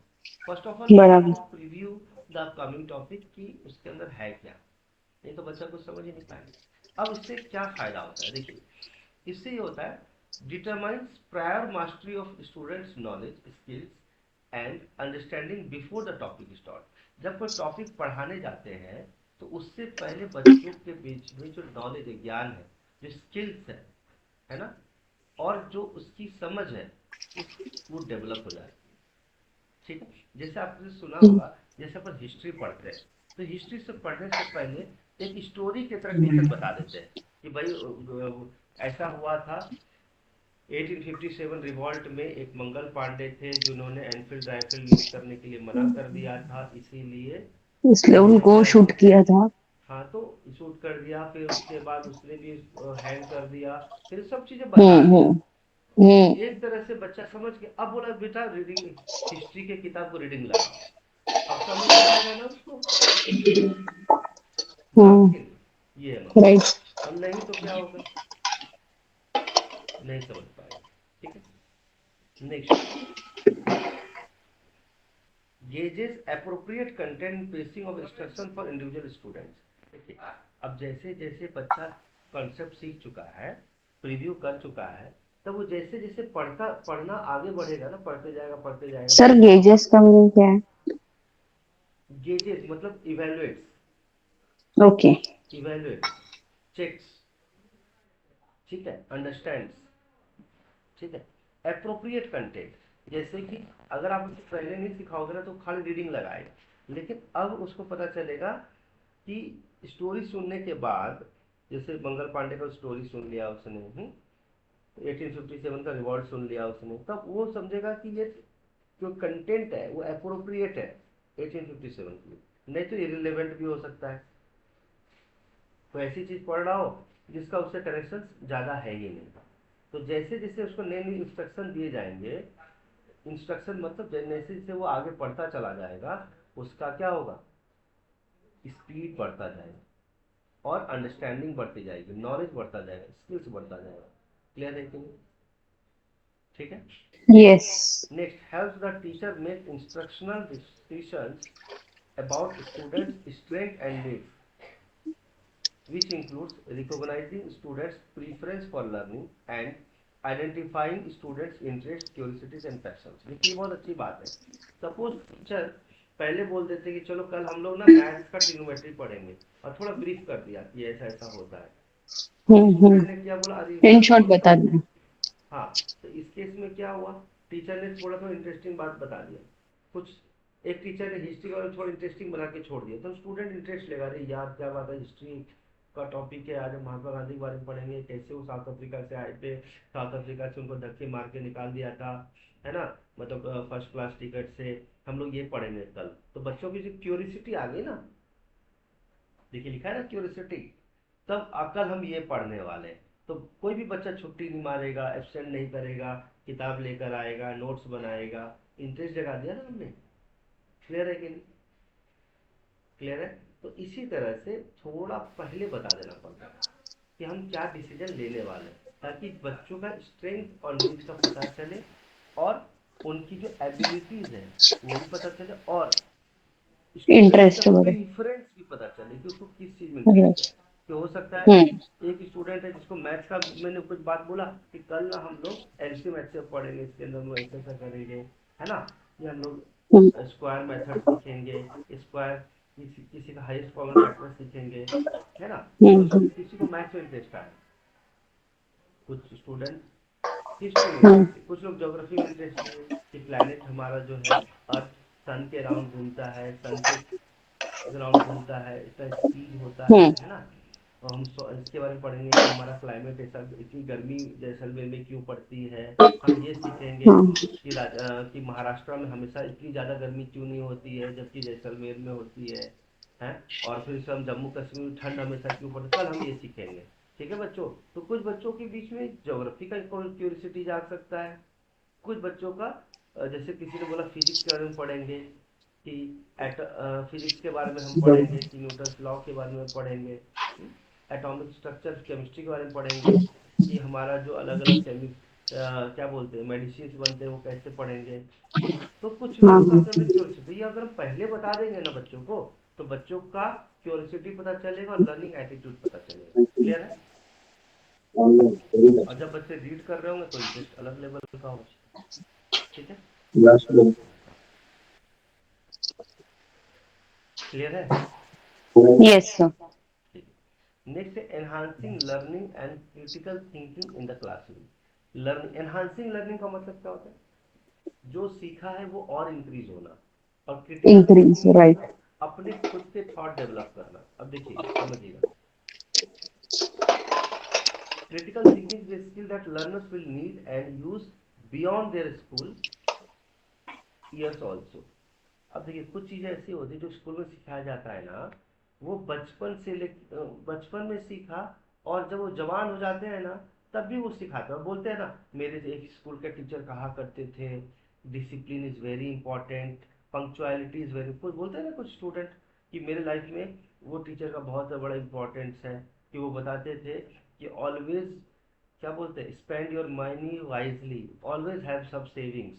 तो स्कूल का टीचर बोलते थे आज मेरे लिए बहुत सारे इंपॉर्टेंस है और हमने उसके लिए बहुत अच्छा किया है। तो कुछ चीज़ें स्कूल के बाद भी बच्चों के मन में रह जाता है, ब्रेन में रह जाता है। क्लियर है कि नहीं। कभी माँ बाप की कुछ बातें रह जाती है ना, ये सो। तो in keeping up with the ever-changing technological advances, students will need to obtain, understand and analyze information on a much efficient level। देखिए आपको पता है आजकल टेक्नोलॉजी सीख रहे हैं। आज क्या, अगर आज से हम 5 साल पहले मिले होते तो क्या हम ऑनलाइन लेक्चर ले रहे होते, बोलिए। क्लियर है। यस, तभी पता चला, इससे तो आज लेते हैं। अब टेक्नोलॉजी बढ़ गया है, इंटरनेट की इतनी स्पीड थी यस। क्या 10 साल पहले, नहीं थी। इंटरनेट उतना फास्ट तो था नहीं। क्लियर है कि नहीं, है ना। आज जो है इंटरनेट फास्ट है, टेक्नोलॉजी फास्ट है, लैपटॉप से पढ़ सकते हैं, पेन टैब से लिख सकते हैं, दूसरे बच्चों को पढ़ा सकते हैं। तो जैसे जैसे होता है तो इंफॉर्मेशन नए लेवल पे हमें मिल जाता है और नए इफिशिएंट लेवल पे हमें अचीव होता है। ठीक है। Yes. It is the job of educators to equip students with the strategies and skills. Educator का ये काम है कि स्टूडेंट्स को हर चीज़ दे। जैसे अभी ये लेक्चर है, ये लेक्चर रिकॉर्डेड है, रिकॉर्ड में भी हो रहा है, तो आपको ऑनलाइन एजुकेशन में भी क्या मिलेगा, हेल्प मिलेगा, रिवीजन में भी हेल्प मिलेगा। ठीक है। यस और नो। आगे बढ़े, नेक्स्ट आगे बढ़े।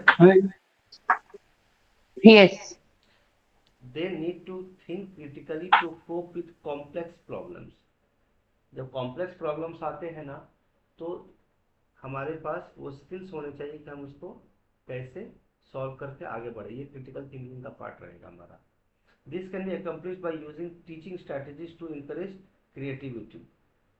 तो अलग अलग स्ट्रेटेजीज होना चाहिए। This will allow students to become critical thinkers, तो not only in the school but outside the school also. Clear है। आगे चलते हैं। These strategies should include the methods as below. assist in finding the solution। Instead of always finding a solution for your students, try responding with let's think about how we can find the solution। Then you can assist the student in figuring out the best possible solution। देखिए कभी कभी क्या होता है, कोई question हम पर teacher as a teacher क्या करते हैं, हम लोग खुद सॉल्यूशन दे देते हैं, बराबर कि नहीं। क्वेश्चन दिया मैथ्स का या कोई भी चीज़ का सॉल्यूशन दे देते हैं। फिर हम कभी कभी, लेकिन करना क्या चाहिए कि कभी कभी स्टूडेंट को बोलते हैं कि तुम लोग खुद से ट्राई करो, और अटक जाओगे तो मैं हेल्प करूंगा, असिस्ट करूंगा, बराबर कि नहीं। क्लियर है कि नहीं। बराबर। यस। यहाँ पे बच्चों को मैं पूरा हेल्प नहीं कर रहे, जब अटक जा रहे हैं ना बच्चे, तब हम क्या हाँ। करेंगे, असिस्ट कर रहे हैं, हेल्प तो ऐसे करेंगे। करोगे तो हो जाएगा। नहीं तो डायरेक्ट आंसर दे दोगे तो ये बच्चे की क्रिएटिविटी बढ़ ही नहीं पाएगी ना, स्किल्स अपग्रेड ही नहीं हो पाएगा। ठीक है, चलिए ब्रेन स्टॉम। ब्रेन स्टॉम मतलब क्या होता है? Multiple thinking regardless of the subject, let's student think about what they will be doing, learning और reading before actually starting each activity. Ask students what do you think this chapter will be about. तुम्हें क्या लगता है ये chapter किसके बारे में होगा? थोड़ा अर्थ के बारे में बोल दिया, थोड़ा सोलर सिस्टम के बारे में, सन के बारे में बोल दिया, तो आपको क्या लगता है ये टॉपिक किसके बारे में होगा? सोलर सिस्टम के बारे में हो सकता है। Tell me three things you think you will be learning in this lesson about the language. Give students every opportunity to critical thinker. जैसे कोई टॉपिक आपने पढ़ाने से पहले दो चार आपने हिंट दिया और आपने बोला कि आपको क्या लगता है हम लोग क्या सीखने वाले हैं, क्या पढ़ने वाले हैं आज। तो वो उसके बारे में कुछ तो बताएंगे, एटलीस्ट एक्टिविटी क्या स्पेसिफिक सर वर्ड। बोलना चाहते हैं। हम्म। हम्म। ठीक है, हम्म। जैसे एक टीचर है, बोले क्या कि मैं 20 नंबर फ्लोर से, है ना, उठा करके एक बॉल को नीचे, बॉल होता है ना, फेंका, और जो नीचे जमीन पे खड़ा था उसके सिर पे टकराया तो उसे चोट लग गई। और वही बॉल को मैं फर्स्ट फ्लोर पे निकाल के लाया और उसी आदमी के सिर पे गिराया तो उसको कम चोट लगी। तो आपको क्या लगता है हम लोग कौन सा टॉपिक पढ़ने वाले हैं?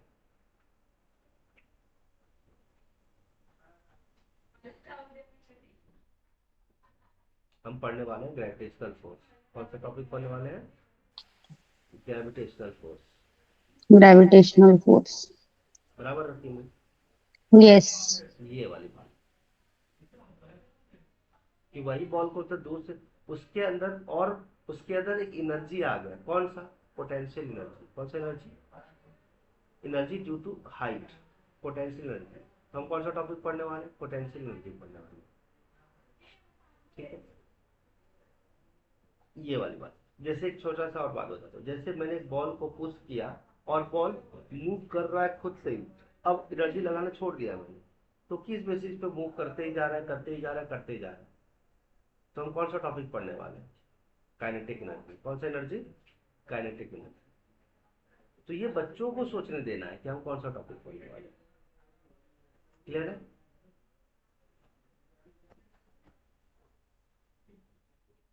चलिए आगे चले। Yes. Classify and categorise. Critical thinking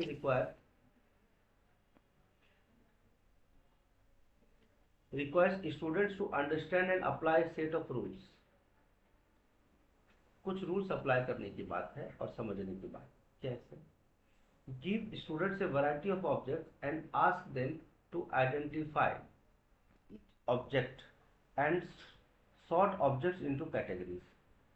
जैसे कुछ स्टूडेंट्स के हाथ में मैंने पेन दिया, कुछ स्टूडेंट्स के हाथ में मैंने पेंसिल दिया, कुछ और कुछ अच्छे स्टूडेंट के बीच में अलग इरेजर्स दिए, कुछ बच्चों के बीच में बॉल्स दिए, और मैंने बोला मिक्स कर दिया, और फिर बाद में बोला बच्चों को सबको कैटेगराइज करो। तो कैसे करेगा? सारे बच्चे क्या करेंगे? पेंसिल, एक बच्चा क्या करेगा, सारे पेंसिल पिकअप करके एक जगह रखेगा, एक बच्चा क्या करेगा, सारे राइट। बॉल्स पिकअप करके रखेगा। तो यहाँ पे क्या होगा? कैटेगराइज हो गया ना। कैटेगराइज। कैटेगराइज हो गया, है ना। जैसे मैंने मिक्स हम्म। क्वेश्चन कर दिए और मैंने बोला कि तुम लोग ढूंढ के निकालो यूनिट 1 का कौन सा, यूनिट 2 का कौन सा, यूनिट 3। तो यहाँ पे क्या होगा? हर ऑब्जेक्ट को कैटेगराइज करने के लिए बोला। कैटेगराइज करेगा ना।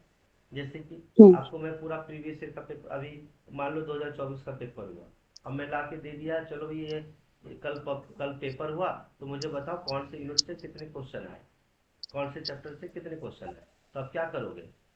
यूनिट के सारे क्वेश्चंस को यूनिट 1 के एक जगह रखोगे, क्लासीफाई करोगे, है ना। हम्म। ऑल बराबर। The same class, unit 1, and categorise करोगे। अब कैटेगराइज में भी अलग अलग हो सकता है। शॉर्ट आंसर टाइप कितने क्वेश्चन पूछे गए, लॉन्ग आंसर टाइप कितने पूछे गए, है ना। एमसीक्यूज कितना पूछा है? एमसीक्यूज कितने पूछे गए, अल्टरनेटिव्स कितना है? अल्टरनेटिव कितने हो गए। ठीक है, जैसे बराबर। Compare and contrast. You can compare and contrast anything for the students to make them understand about the subject matter. इसका मतलब क्या है? देखिए, आपके पास यहाँ पे तरीके बता ही देता हूँ. For instance, compare and contrast for weather forecast for today and yesterday. Compare the shape and color of the pumpkin to another vegetable and so on. बताइए यहाँ पे क्या हुआ? यहाँ पे कहा जा रहा है कि कोई सब्जेक्ट मैटर का आपको कंपैरिजन करना है. क्या करना है? कंपैरिजन. और उसके बारे में डिटेल में बताना है. कॉन्ट्रास्ट कैसे? देखिएगा, जैसे आज का जो वेदर फोरकास्ट है और जो कल का वेदर कास्ट है, दोनों अलग अलग होगा. होगा कि नहीं होगा? आज हो सकता है 29 डिग्री सेल्सियस है, कल 31 डिग्री सेल्सियस था. तो ये आपने क्या किया? वेदर को क्या किया? कंपेयर किया कि नहीं किया? बोले हाँ ना. ठीक है. अब एग्जांपल हाँ. लेते हैं, पंपकिन लिया हमने और दूसरा वेजिटेबल लिया, दोनों का कलर अलग अलग है. तो यहाँ पे कंपेयर किया या कॉन्ट्रास्ट किया? कॉन्ट्रास्ट किया ना. कंपेयर. कंपेयर कहाँ किया? कॉन्ट्रास्ट किया. Compare and contrast. आप अरे हाँ, sorry sorry compare sorry, on the contrast basis किए ऑफ कलर. उस. देखिए, हम्म. वेदर एक डेटा है 21 डिग्री सेल्सियस. अब आप बताओ कि दोपहर का कोई कलर होता है जी? कल भी वैसे ही तो कलर था. सूरज सूरज देवता निकलते हैं तो धूप का कोई कलर होता है? नहीं. वहां पे आप कलर बताओगे. आज धूप येलो है, कल ग्रीन कलर का धूप था. इको लॉजिक है इस बात का? है ना? नो, मेरा कुछ भी कंपैरिजन लॉजिक नहीं है. नहीं है. ये कॉन्ट्रास्ट मतलब यहाँ पे क्या हो गया कि पंपकिन किस कलर का है? अगर ग्रीन, सॉरी, येलो कलर का है तो दूसरा कलर कौन सा? कोई दूसरा वेजिटेबल ले लीजिए. लेडी फिंगर लो, ग्रीन कलर. ग्रीन कलर का है. तो यहाँ पे अलग अलग करने का. तो यहाँ पे ना जब हम टॉपिक हम्म. पढ़ाते हैं ना, तो हमें डिस्टिंग्विश भी करना पड़ता है कि ये टॉपिक उससे कैसे अलग है. ठीक है. और कंपेयर यस. करते हैं. चलिए, जैसे हम लोग बहुत सारे थ्योरीज को भी कंपेयर करते हैं ना कि उन्होंने इसके बारे में क्या बोला. हम्म. और इसने क्या बोला? हाँ, जैसे पीरियोडिक टेबल में भी क्या होता है, भोसले ने कुछ और बात कही थी. हाँ.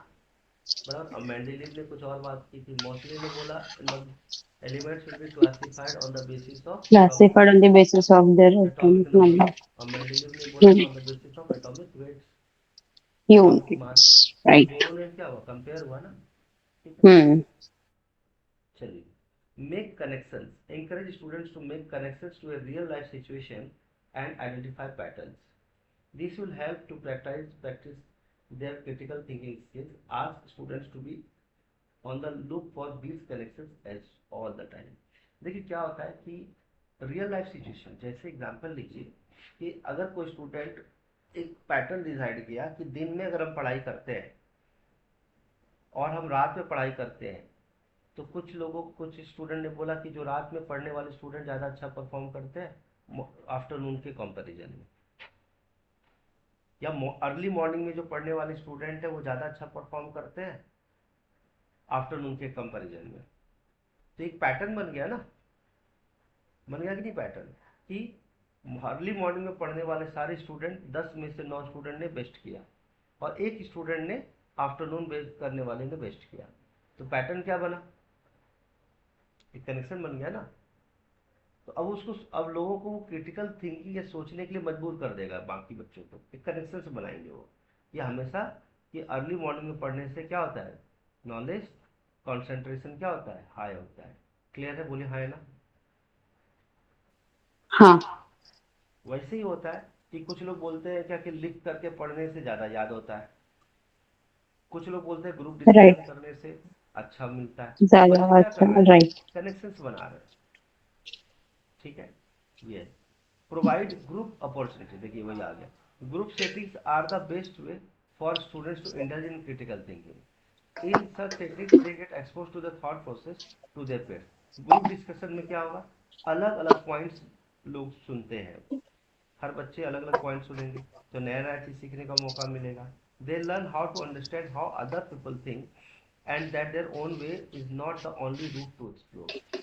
जैसे कि अगर मैंने सोचा कोई काम को करने का तरीका, लेकिन किसी और ने कुछ और ही तरीका बताया, तीसरे ने कुछ और ही तरीका बताया, तो हमें लगा यार हमारा तरीका तो कुछ हम, मेरा खुद का पर्सनल तरीका कुछ सही नहीं था, बाकी लोग तो मेरे से और ज़्यादा अच्छा तरीका बताए।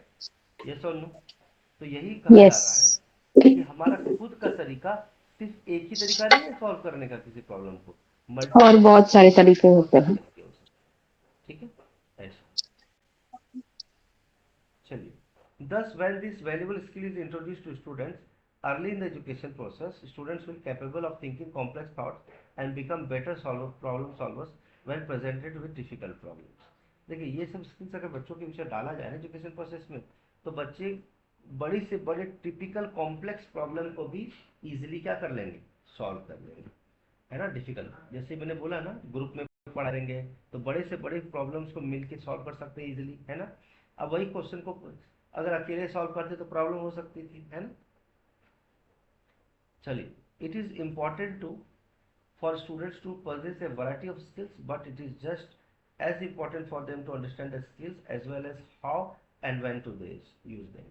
देखिए, हर स्टूडेंट के अंदर एक अलग अलग टाइप की स्किल्स होते हैं। कुछ स्पोर्ट्स में अच्छा हो सकता है, कुछ पढ़ाई में अच्छा हो सकता है, कुछ लोग आर्ट ड्रामा म्यूजिक में अच्छा हो सकता है कि नहीं हो सकता है। क्लियर है। लेकिन इम्पॉर्टेंट ये है कि आप अपना म्यूजिक डांस एग्जाम के दिन थोड़ी यूज करोगे, एग्जाम के दिन यूज करोगे क्या? नहीं ना। नहीं। तो आपको ये पता होना चाहिए कि आपकी जो स्किल्स है कब यूज कर रहे हैं और कैसे यूज कर रहे कैसे यूज करनी हैं। है। यस, पता चल आपने कोई भी स्किल्स को आप कहीं भी यूज कर रहे हो। ठीक है। अब सपोज कीजिए आप बहुत अच्छा गाना गा सकती है, म्यूजिक कर सकती है, आपका वोकल्स बहुत अच्छा है, बट मैं पढ़ाते समय पे आप मुझे म्यूजिक सुनाएंगी? नहीं ना। तो आपको नहीं। पता होना चाहिए कि आपके पास मल्टीपल स्किल्स है, लेकिन हमेशा आपको स्टडी करने की स्किल्स की बात करनी है। ठीक है। चलिए, तो कब यूज करना yes.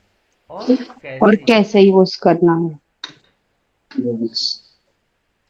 Next, assessing learner achievement. To assess actual learner achievement, students should be asked to perform a task rather than select an answer from a ready-made list। तो इसमें क्या होता है, एक बच्चे को बोला कि कुछ करके दिखा, खाली बोल करके नहीं कि आंसर टिक लगा दिया ना, आपको करके दिखाना है। जैसे for example, student may be asked to explain historical events, generate scientific hypothesis, solve mathematical problems, converse in a foreign language, or even conduct research on an assigned topic।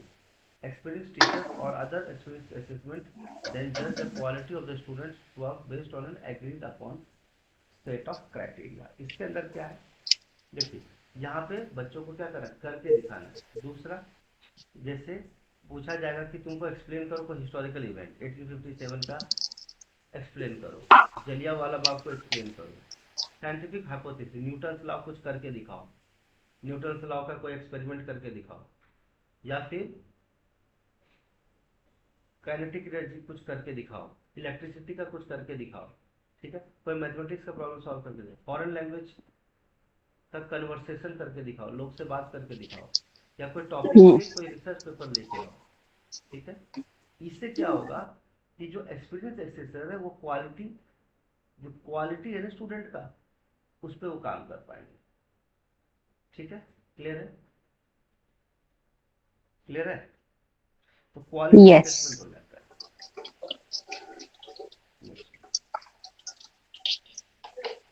To plan assessments through achievement test, a teacher should design achievement tests to match the expected learning outcome or course learning requirements।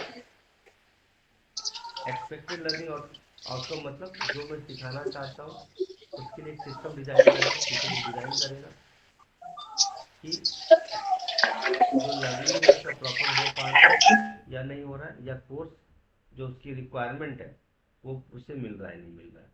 Next है, adequately represent and elicit the content and skills the teacher expects the students to attain। यहाँ पे कहा जा रहा है कि जो content है जो मैं पढ़ाना चाहता हूँ वो अच्छे से बच्चा समझ ले, और वो स्किल्स जो बच्चों को मैं देना चाहता हूँ वो स्किल्स बच्चों के अंदर आ जाए। क्लियर है। Enable students to demonstrate their capabilities and progress. तो हर स्टूडेंट की कैपेबिलिटी और प्रोग्रेस क्या की जाएगी, चेक की जाएगी, और उसको प्रोग्रेसिव बनाया जाएगा। Use authentic and real world task and require the learners to integrate their learning. जो भी उसने सीखा है उसको रियल वर्ल्ड में क्या करना है, अप्लाई करना है। Match an important outcome which reflects complex thinking skills. तो कॉम्प्लिकेटेड प्रॉब्लम जब आते हैं ना तो उसमें बच्चा घबराना नहीं चाहिए, जबकि उसमें क्या करना चाहिए, बच्चों को सॉल्व करने के तरीके आने चाहिए। Pose an enduring problem type which the learners are likely to encounter in the future. Enduring problem which the learners are likely to encounter, मतलब इसका मतलब ये है कि जब फ्यूचर में कभी कोई प्रॉब्लम आएगा तो बच्चों को आज वैसी लर्निंग दी जाए ताकि वो आने वाले फ्यूचर की प्रॉब्लम्स को क्या कर सके, हैंडल कर सके। क्लियर है? और Yes. Be seen as a meaningful by important stakeholders. मतलब जितने लोग हैं स्टडी कर रहे हैं और जो टीचर्स हैं, एजुकेटर्स हैं, उन सभी लोग के लिए क्या होना चाहिए, विन विन पोजीशन होना चाहिए। सभी लोग के लिए मीनिंगफुल होना चाहिए। टीचर्स का भी क्वालिटी इंक्रीज हो, स्टूडेंट का भी क्वालिटी इंक्रीज हो, सोसाइटी का भी पर्पस सॉल्व हो, है ना। Be meaningful and engaging to student so that they will be motivated to show their capabilities. पहली बात, स्टूडेंट को इस तरह से इंगेज करना है ताकि वो टॉपिक को अच्छे से समझे, मीनिंगफुल हो उनके लाइफ में वो टॉपिक और कंटेंट, ताकि वो अपनी कैपेबिलिटीज लोगों के सामने क्या कर सके, दिखा सके। तो सेल्फ मोटिवेटेड होना चाहिए। क्लियर हो गया? ये सो लो, क्लियर है? चलिए पहला क्वेश्चन कंप्लीट हो गया चैप्टर। पहला क्वेश्चन लिखिएगा, बताइए क्या आएगा। Academic achievement of a learner includes, क्या आएगा,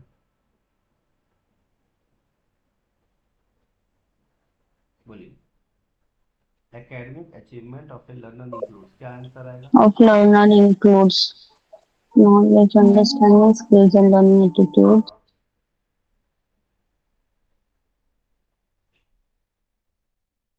नॉलेज अंडरस्टैंडिंग है, yes. Skills and learning attitudes है, यस। इसका करेक्ट आंसर क्या है? Yes, दोनों भी है. Both first and Both second. one and two. Third one. Academic achievement of a student depends on, Academic achievements of a student depends on dash environmental, factors. Biosocial, all of the above. Effective भी आएगा, environmental, bios, all of the above. All of the above, क्योंकि मैंने दिखाया था academic achievement सब पे depend करता है। मैं फिर से बता देता हूँ।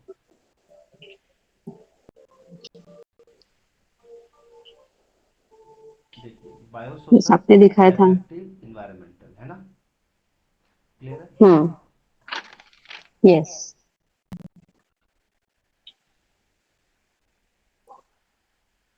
तो करेक्ट आंसर क्या हो जाएगा? The by all of the above. all चलिए of the next above. Question.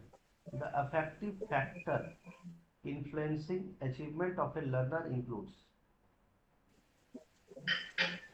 The effective factor influencing achievement of a learner includes the learner's education, the parent support to the learner, the achievement motivation of the learner, and all of the above. Affective के अंदर क्या होता है? Mm, affective के अंदर motivation की बात मैंने नहीं किया। सबसे नेसेसरी फैक्टर कौन सा रहता है? हाँ, अफेक्टिव के अंदर मैंने क्या बोला था, दिखा देता हूँ। मोटिवेशन होना चाहिए लर्नर का. देखिए यहाँ पे लिखा है क्या, दिस इंक्लूड अचीवमेंट मोटिवेशन। देखिए यहाँ लिखा है मोटिवेशन, हाँ, right right, having motivation. Anxiety, adjustment, responsibility. तो motivation is one of the part affective का। हम्म. ठीक है, सपोर्ट की कोई बात नहीं है, एजुकेशन की कोई यस. बात नहीं है। बात है किसकी, नहीं. वहाँ पे राइट. हैबिट्स की बात की गई थी, ये बात सच है, लेकिन हैबिट्स तो है ही नहीं। अचीवमेंट मोटिवेशन ऑफ द क्या लर्निंग। क्लियर है? Learner. A teacher will yes. Design a और an test to find out the cause of poor grades of student in the class. ये तो बताए थे, कौन सा A टेस्ट teacher करते हैं? believes in your end test to find out the cause of poor grade of students in her class. Aptitude proficiency, Aptitude, proficiency, achievement, diagnostic. Yes, diagnostic test, है ना। Hmm. बताया था कि कौन सा test करना है हमें, डायग्नोस्टिक टेस्ट करना है। ये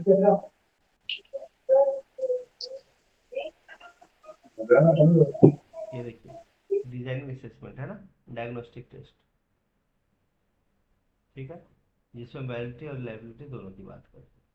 उसी के अंदर कंटेंट क्राइटेरिया कंस्ट्रक्ट आता है।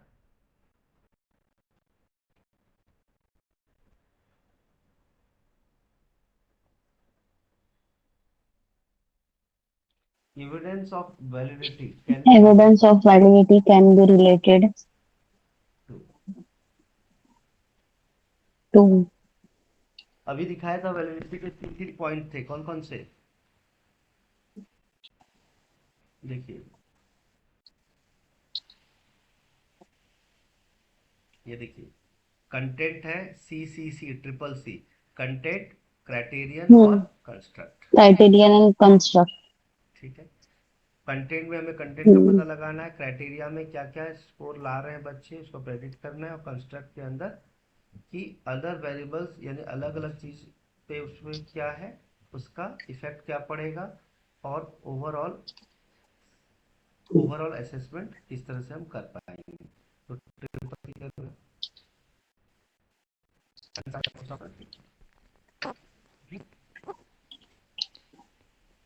कंस्ट्रक्ट क्या All है, of the above. कंटेंट है, क्राइटेरियन है, Content भी और criterion आंसर भी. क्या आ जाएगा, all of the above, all of the above इसका कैसा आंसर है। Next question, Which one of the following indicates the diagnostic test is valid? The test content corresponds to the instructional objective. The test gives similar results when given at different times. The test gives similar results when given to different students. None of the above. क्या answer आएगा, बोलिए। Mm, mm, mm. बताया था। Given at different times. ना? हाँ हम्म, हाँ. Instructional objectives. Yes, कि जो हम सिखा रहे हैं उस वही बच्चा सीख पा रहा है कि नहीं सीख पा रहा है, बिल्कुल सही, ठीक। Right. Reliability of diagnostic test is good if, Reliability of a diagnostic test is good if it is of good quality. It gives consistency of test results over various parameters. It gives variations in test scores for different learners. It measures what it is intended to measure. Uh, Variations in test scores. No. Measures what if it is intended to measure. ये भी नहीं होगा. Good in ना. I guess various parameters. Yes बिल्कुल correct. Reliability के अंदर हम consistency की बात करते हैं, किसकी, Mhm. Consistency of test result, Consistency. Test results, मतलब मैंने बोला था ना Mhm. रिलायबिलिटी मतलब कोई टेस्ट लेवल कब है, कि बच्चा को मंथली Mhm. वीकली टेस्ट लिया तो बच्चा परफॉर्म किया, तो मंथली टेस्ट में भी वो अच्छा हाँ. परफॉर्म करना चाहिए, बोला था कि नहीं रिलायबल है। हम्म. पता चला हाँ वीकली टेस्ट बोला में तो था. आप इजी टेस्ट टेस्ट पेपर बना देते हो, और जब मंथली टेस्ट होता है तो बहुत टफ दे देते हो, तो बच्चा बराबर. अलग अलग स्कोर ला रहा है, ऐसा नहीं होना चाहिए अलग अलग और स्कोर ऐसा दिया नहीं कि है. आपका यस. पेपर ऐसा हो कि आपने 2 दिन पहले बहुत इजी पेपर दे दिया, 2 दिन बाद बहुत लेंदी पेपर दिया, तो बच्चा पेपर ही नहीं कर पाया, तो ये भी अच्छी बात नहीं है। तो हाँ. टाइम वन टाइम टू नहीं. मैंने बताया था आपको, लाइबिलिटी का बताया था ना, हम्म. हाँ. फिजिक्स फॉर्मेलिटी का इंपॉर्टेंट टॉपिक है।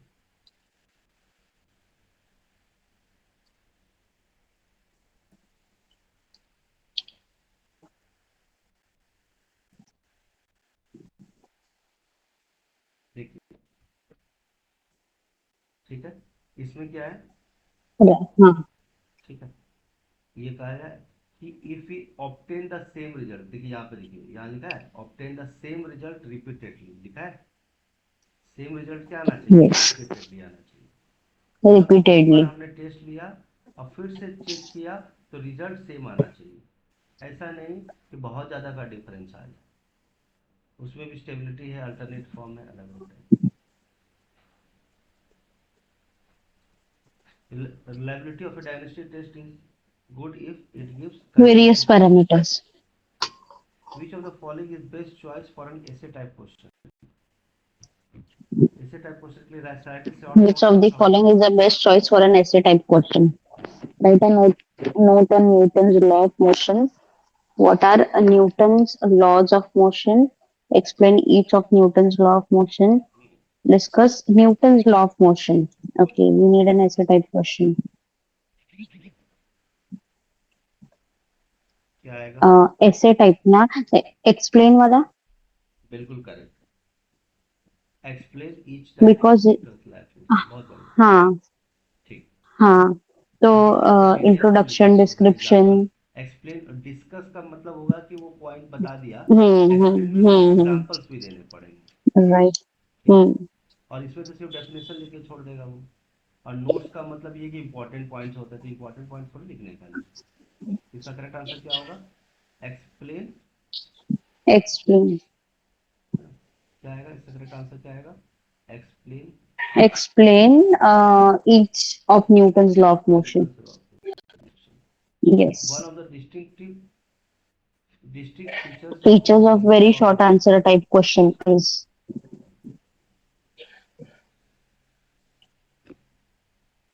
they fulfilling learning outcomes like interpretation and application wrong. We need a short answer type question. ये तो नहीं रहेगा. And the correct answer is selected from options. ये भी नहीं रहेगा. It will be between essay type and between MCQ type. तो क्या आंसर आ Both गया? one and two नहीं. None of the above. क्या नन ऑफ द अबव बिल्कुल करेक्ट है. बहुत बढ़िया. हाँ. क्योंकि इसके अंदर शॉर्ट आंसर टाइप में इंपॉर्टेंट पॉइंट्स लिखने होते हैं. वेरी इंपॉर्टेंट हम्म पॉइंट लिखना होता है. एक या दो लाइन में ज्यादा वर्ड्स मतलब लिखना होता है. राइट. 1 से 1.5 मिनट में लिखना होता है. हम्म हम्म तो इसमें तो करेक्ट आंसर ऑप्शंस तो है ही नहीं. Outcome interpretation right. एप्लीकेशन तो ऐसे टाइप होता है. ये तो ऐसे टाइप हो हम्म गया. और ये वाला तो एमसीक्यूज It बेस्ड है. will be explained. तो यहाँ पे क्या होगा? Hmm. Which of the following is Very. not a distinctive feature of very short answer type. Not a Which of the following is not distinctive hmm. feature of very short answer type?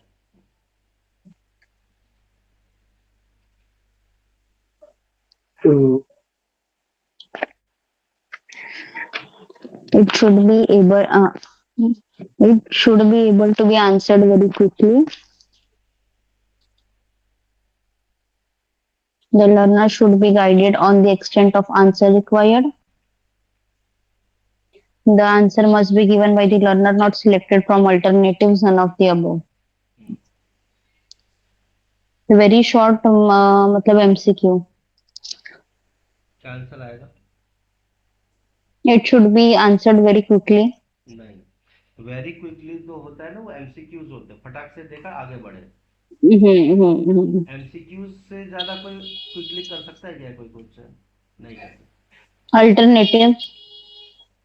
Yes. Alternative में नहीं है, लेकिन learner ने क्या सीखा वो But the बता answer दिया. must be given by the alternative में learner. नहीं है वो चीज. हम्म यहाँ गाइडेंस की तो कोई बात ही नहीं है. और वेरी क्विकली तो हम्म एमसीक्यूज होते हैं, वो भी बात थी. क्या आंसर क्या आएगा? हम्म The अच्छा. ये एक सेकंड सुनिए. यहाँ पे गड़बड़ हो गया है थोड़ा सा. यहाँ पे लिखा था answer must be given by the learner. एक पॉइंट छोड़ दिया इन्होंने. क्या? In short. ब्रीफली लिखना चाहिए था इनको. क्या लिखना चाहिए था? ब्रीफली. करेक्ट. तो थर्ड वाला हाँ ऑप्शन हाँ हटा हाँ दिया. हाँ इसका आंसर आएगा नन right. Of the.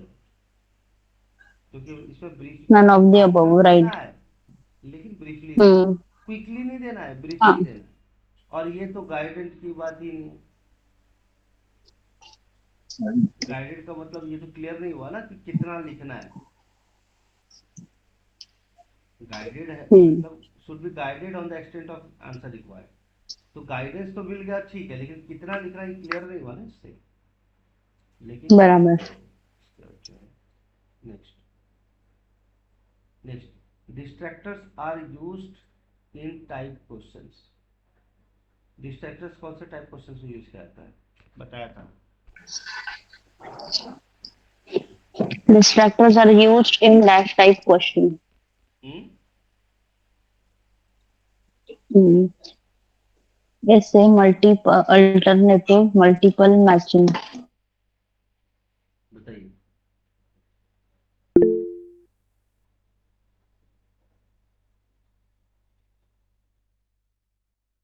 मैंने याद किया था gateway of India, India gate, कुछ याद आया?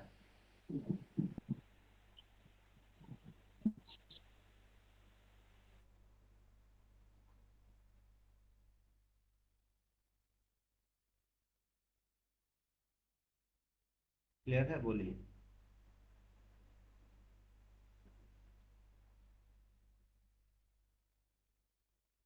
तो करेक्ट आंसर क्या होगा? Multiple choice. क्या होगा?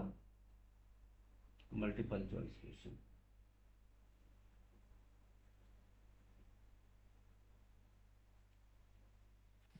Hello sir. हाँ, आवाज आ रही है? हाँ आ रही है। हाँ, तो डिस्ट्रैक्टर्स किस में यूज करते हैं? स्क्रीन नहीं दिख रहा है सर। अच्छा, वो नेटवर्क है क्या? हम्म। दिख रहा है अभी? No.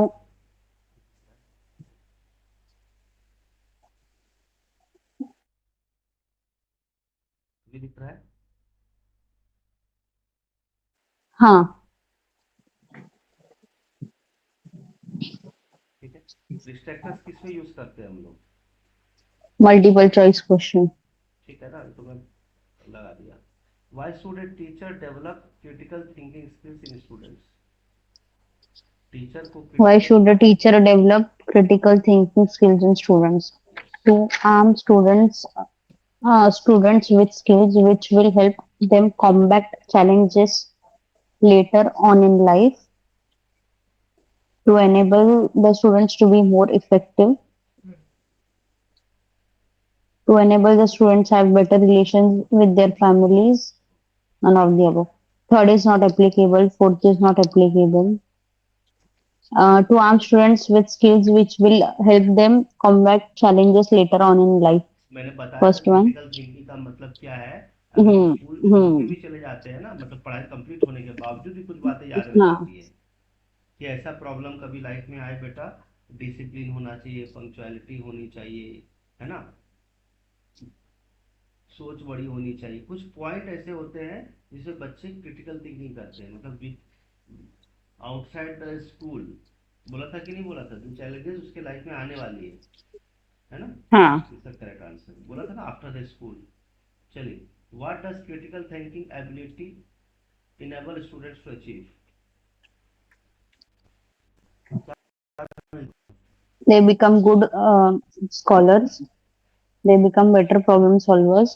They achieve as much as students who are two classes ahead of them. All of the above. Critically thinking ability enables students to achieve.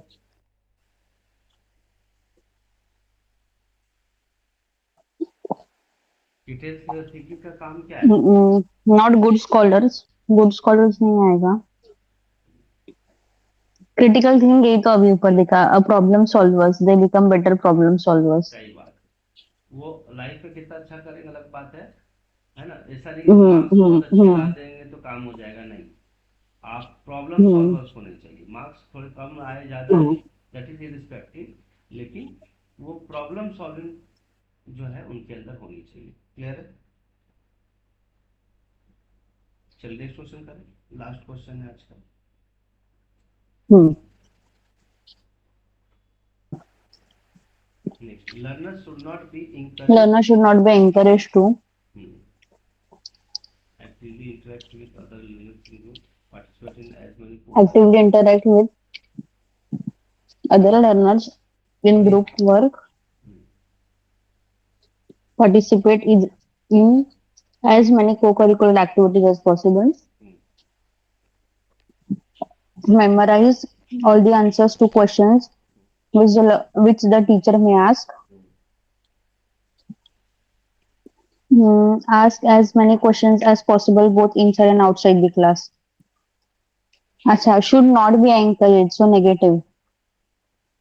कौन सा ऑप्शन? Not है ना, a negative question. Yes. not B. 14 का 14 का memorize all the answers to questions which the teacher may ask. Yes, खाली रट्टू तोता नहीं होना चाहिए। Hmm. Interact Correct. करो Two. सबसे, यस। को करिकुलर एक्टिविटीज में जाओ, यस। और इनसाइड क्लास हो या आउटसाइड क्लास, आउटसाइड क्लास में हम क्रिटिकल थिंकिंग को कंसिडर करते हैं, बराबर। प्रॉब्लम सॉल्वर्स बन Hmm. जाता है बच्चा। हम्म, ठीक है। Hmm. ऐसा नहीं कि रटूट होता है, रट लिया, मार्क्स ले आए और रियल लाइफ में कोई प्रॉब्लम सॉल्व ही नहीं कर पा रहे, तो वो नहीं होना चाहिए। ठीक है। Hmm. ठीक Hmm. है, तो आज के लिए इतना ही रखते हैं क्योंकि इसके बाद खत्म हो गया। Yes. Okay. डन। ठीक है, Yes. Thank you, sir. बाकी क्वेश्चन कर लीजिए आपका। ठीक, चलिए बाय। Bye.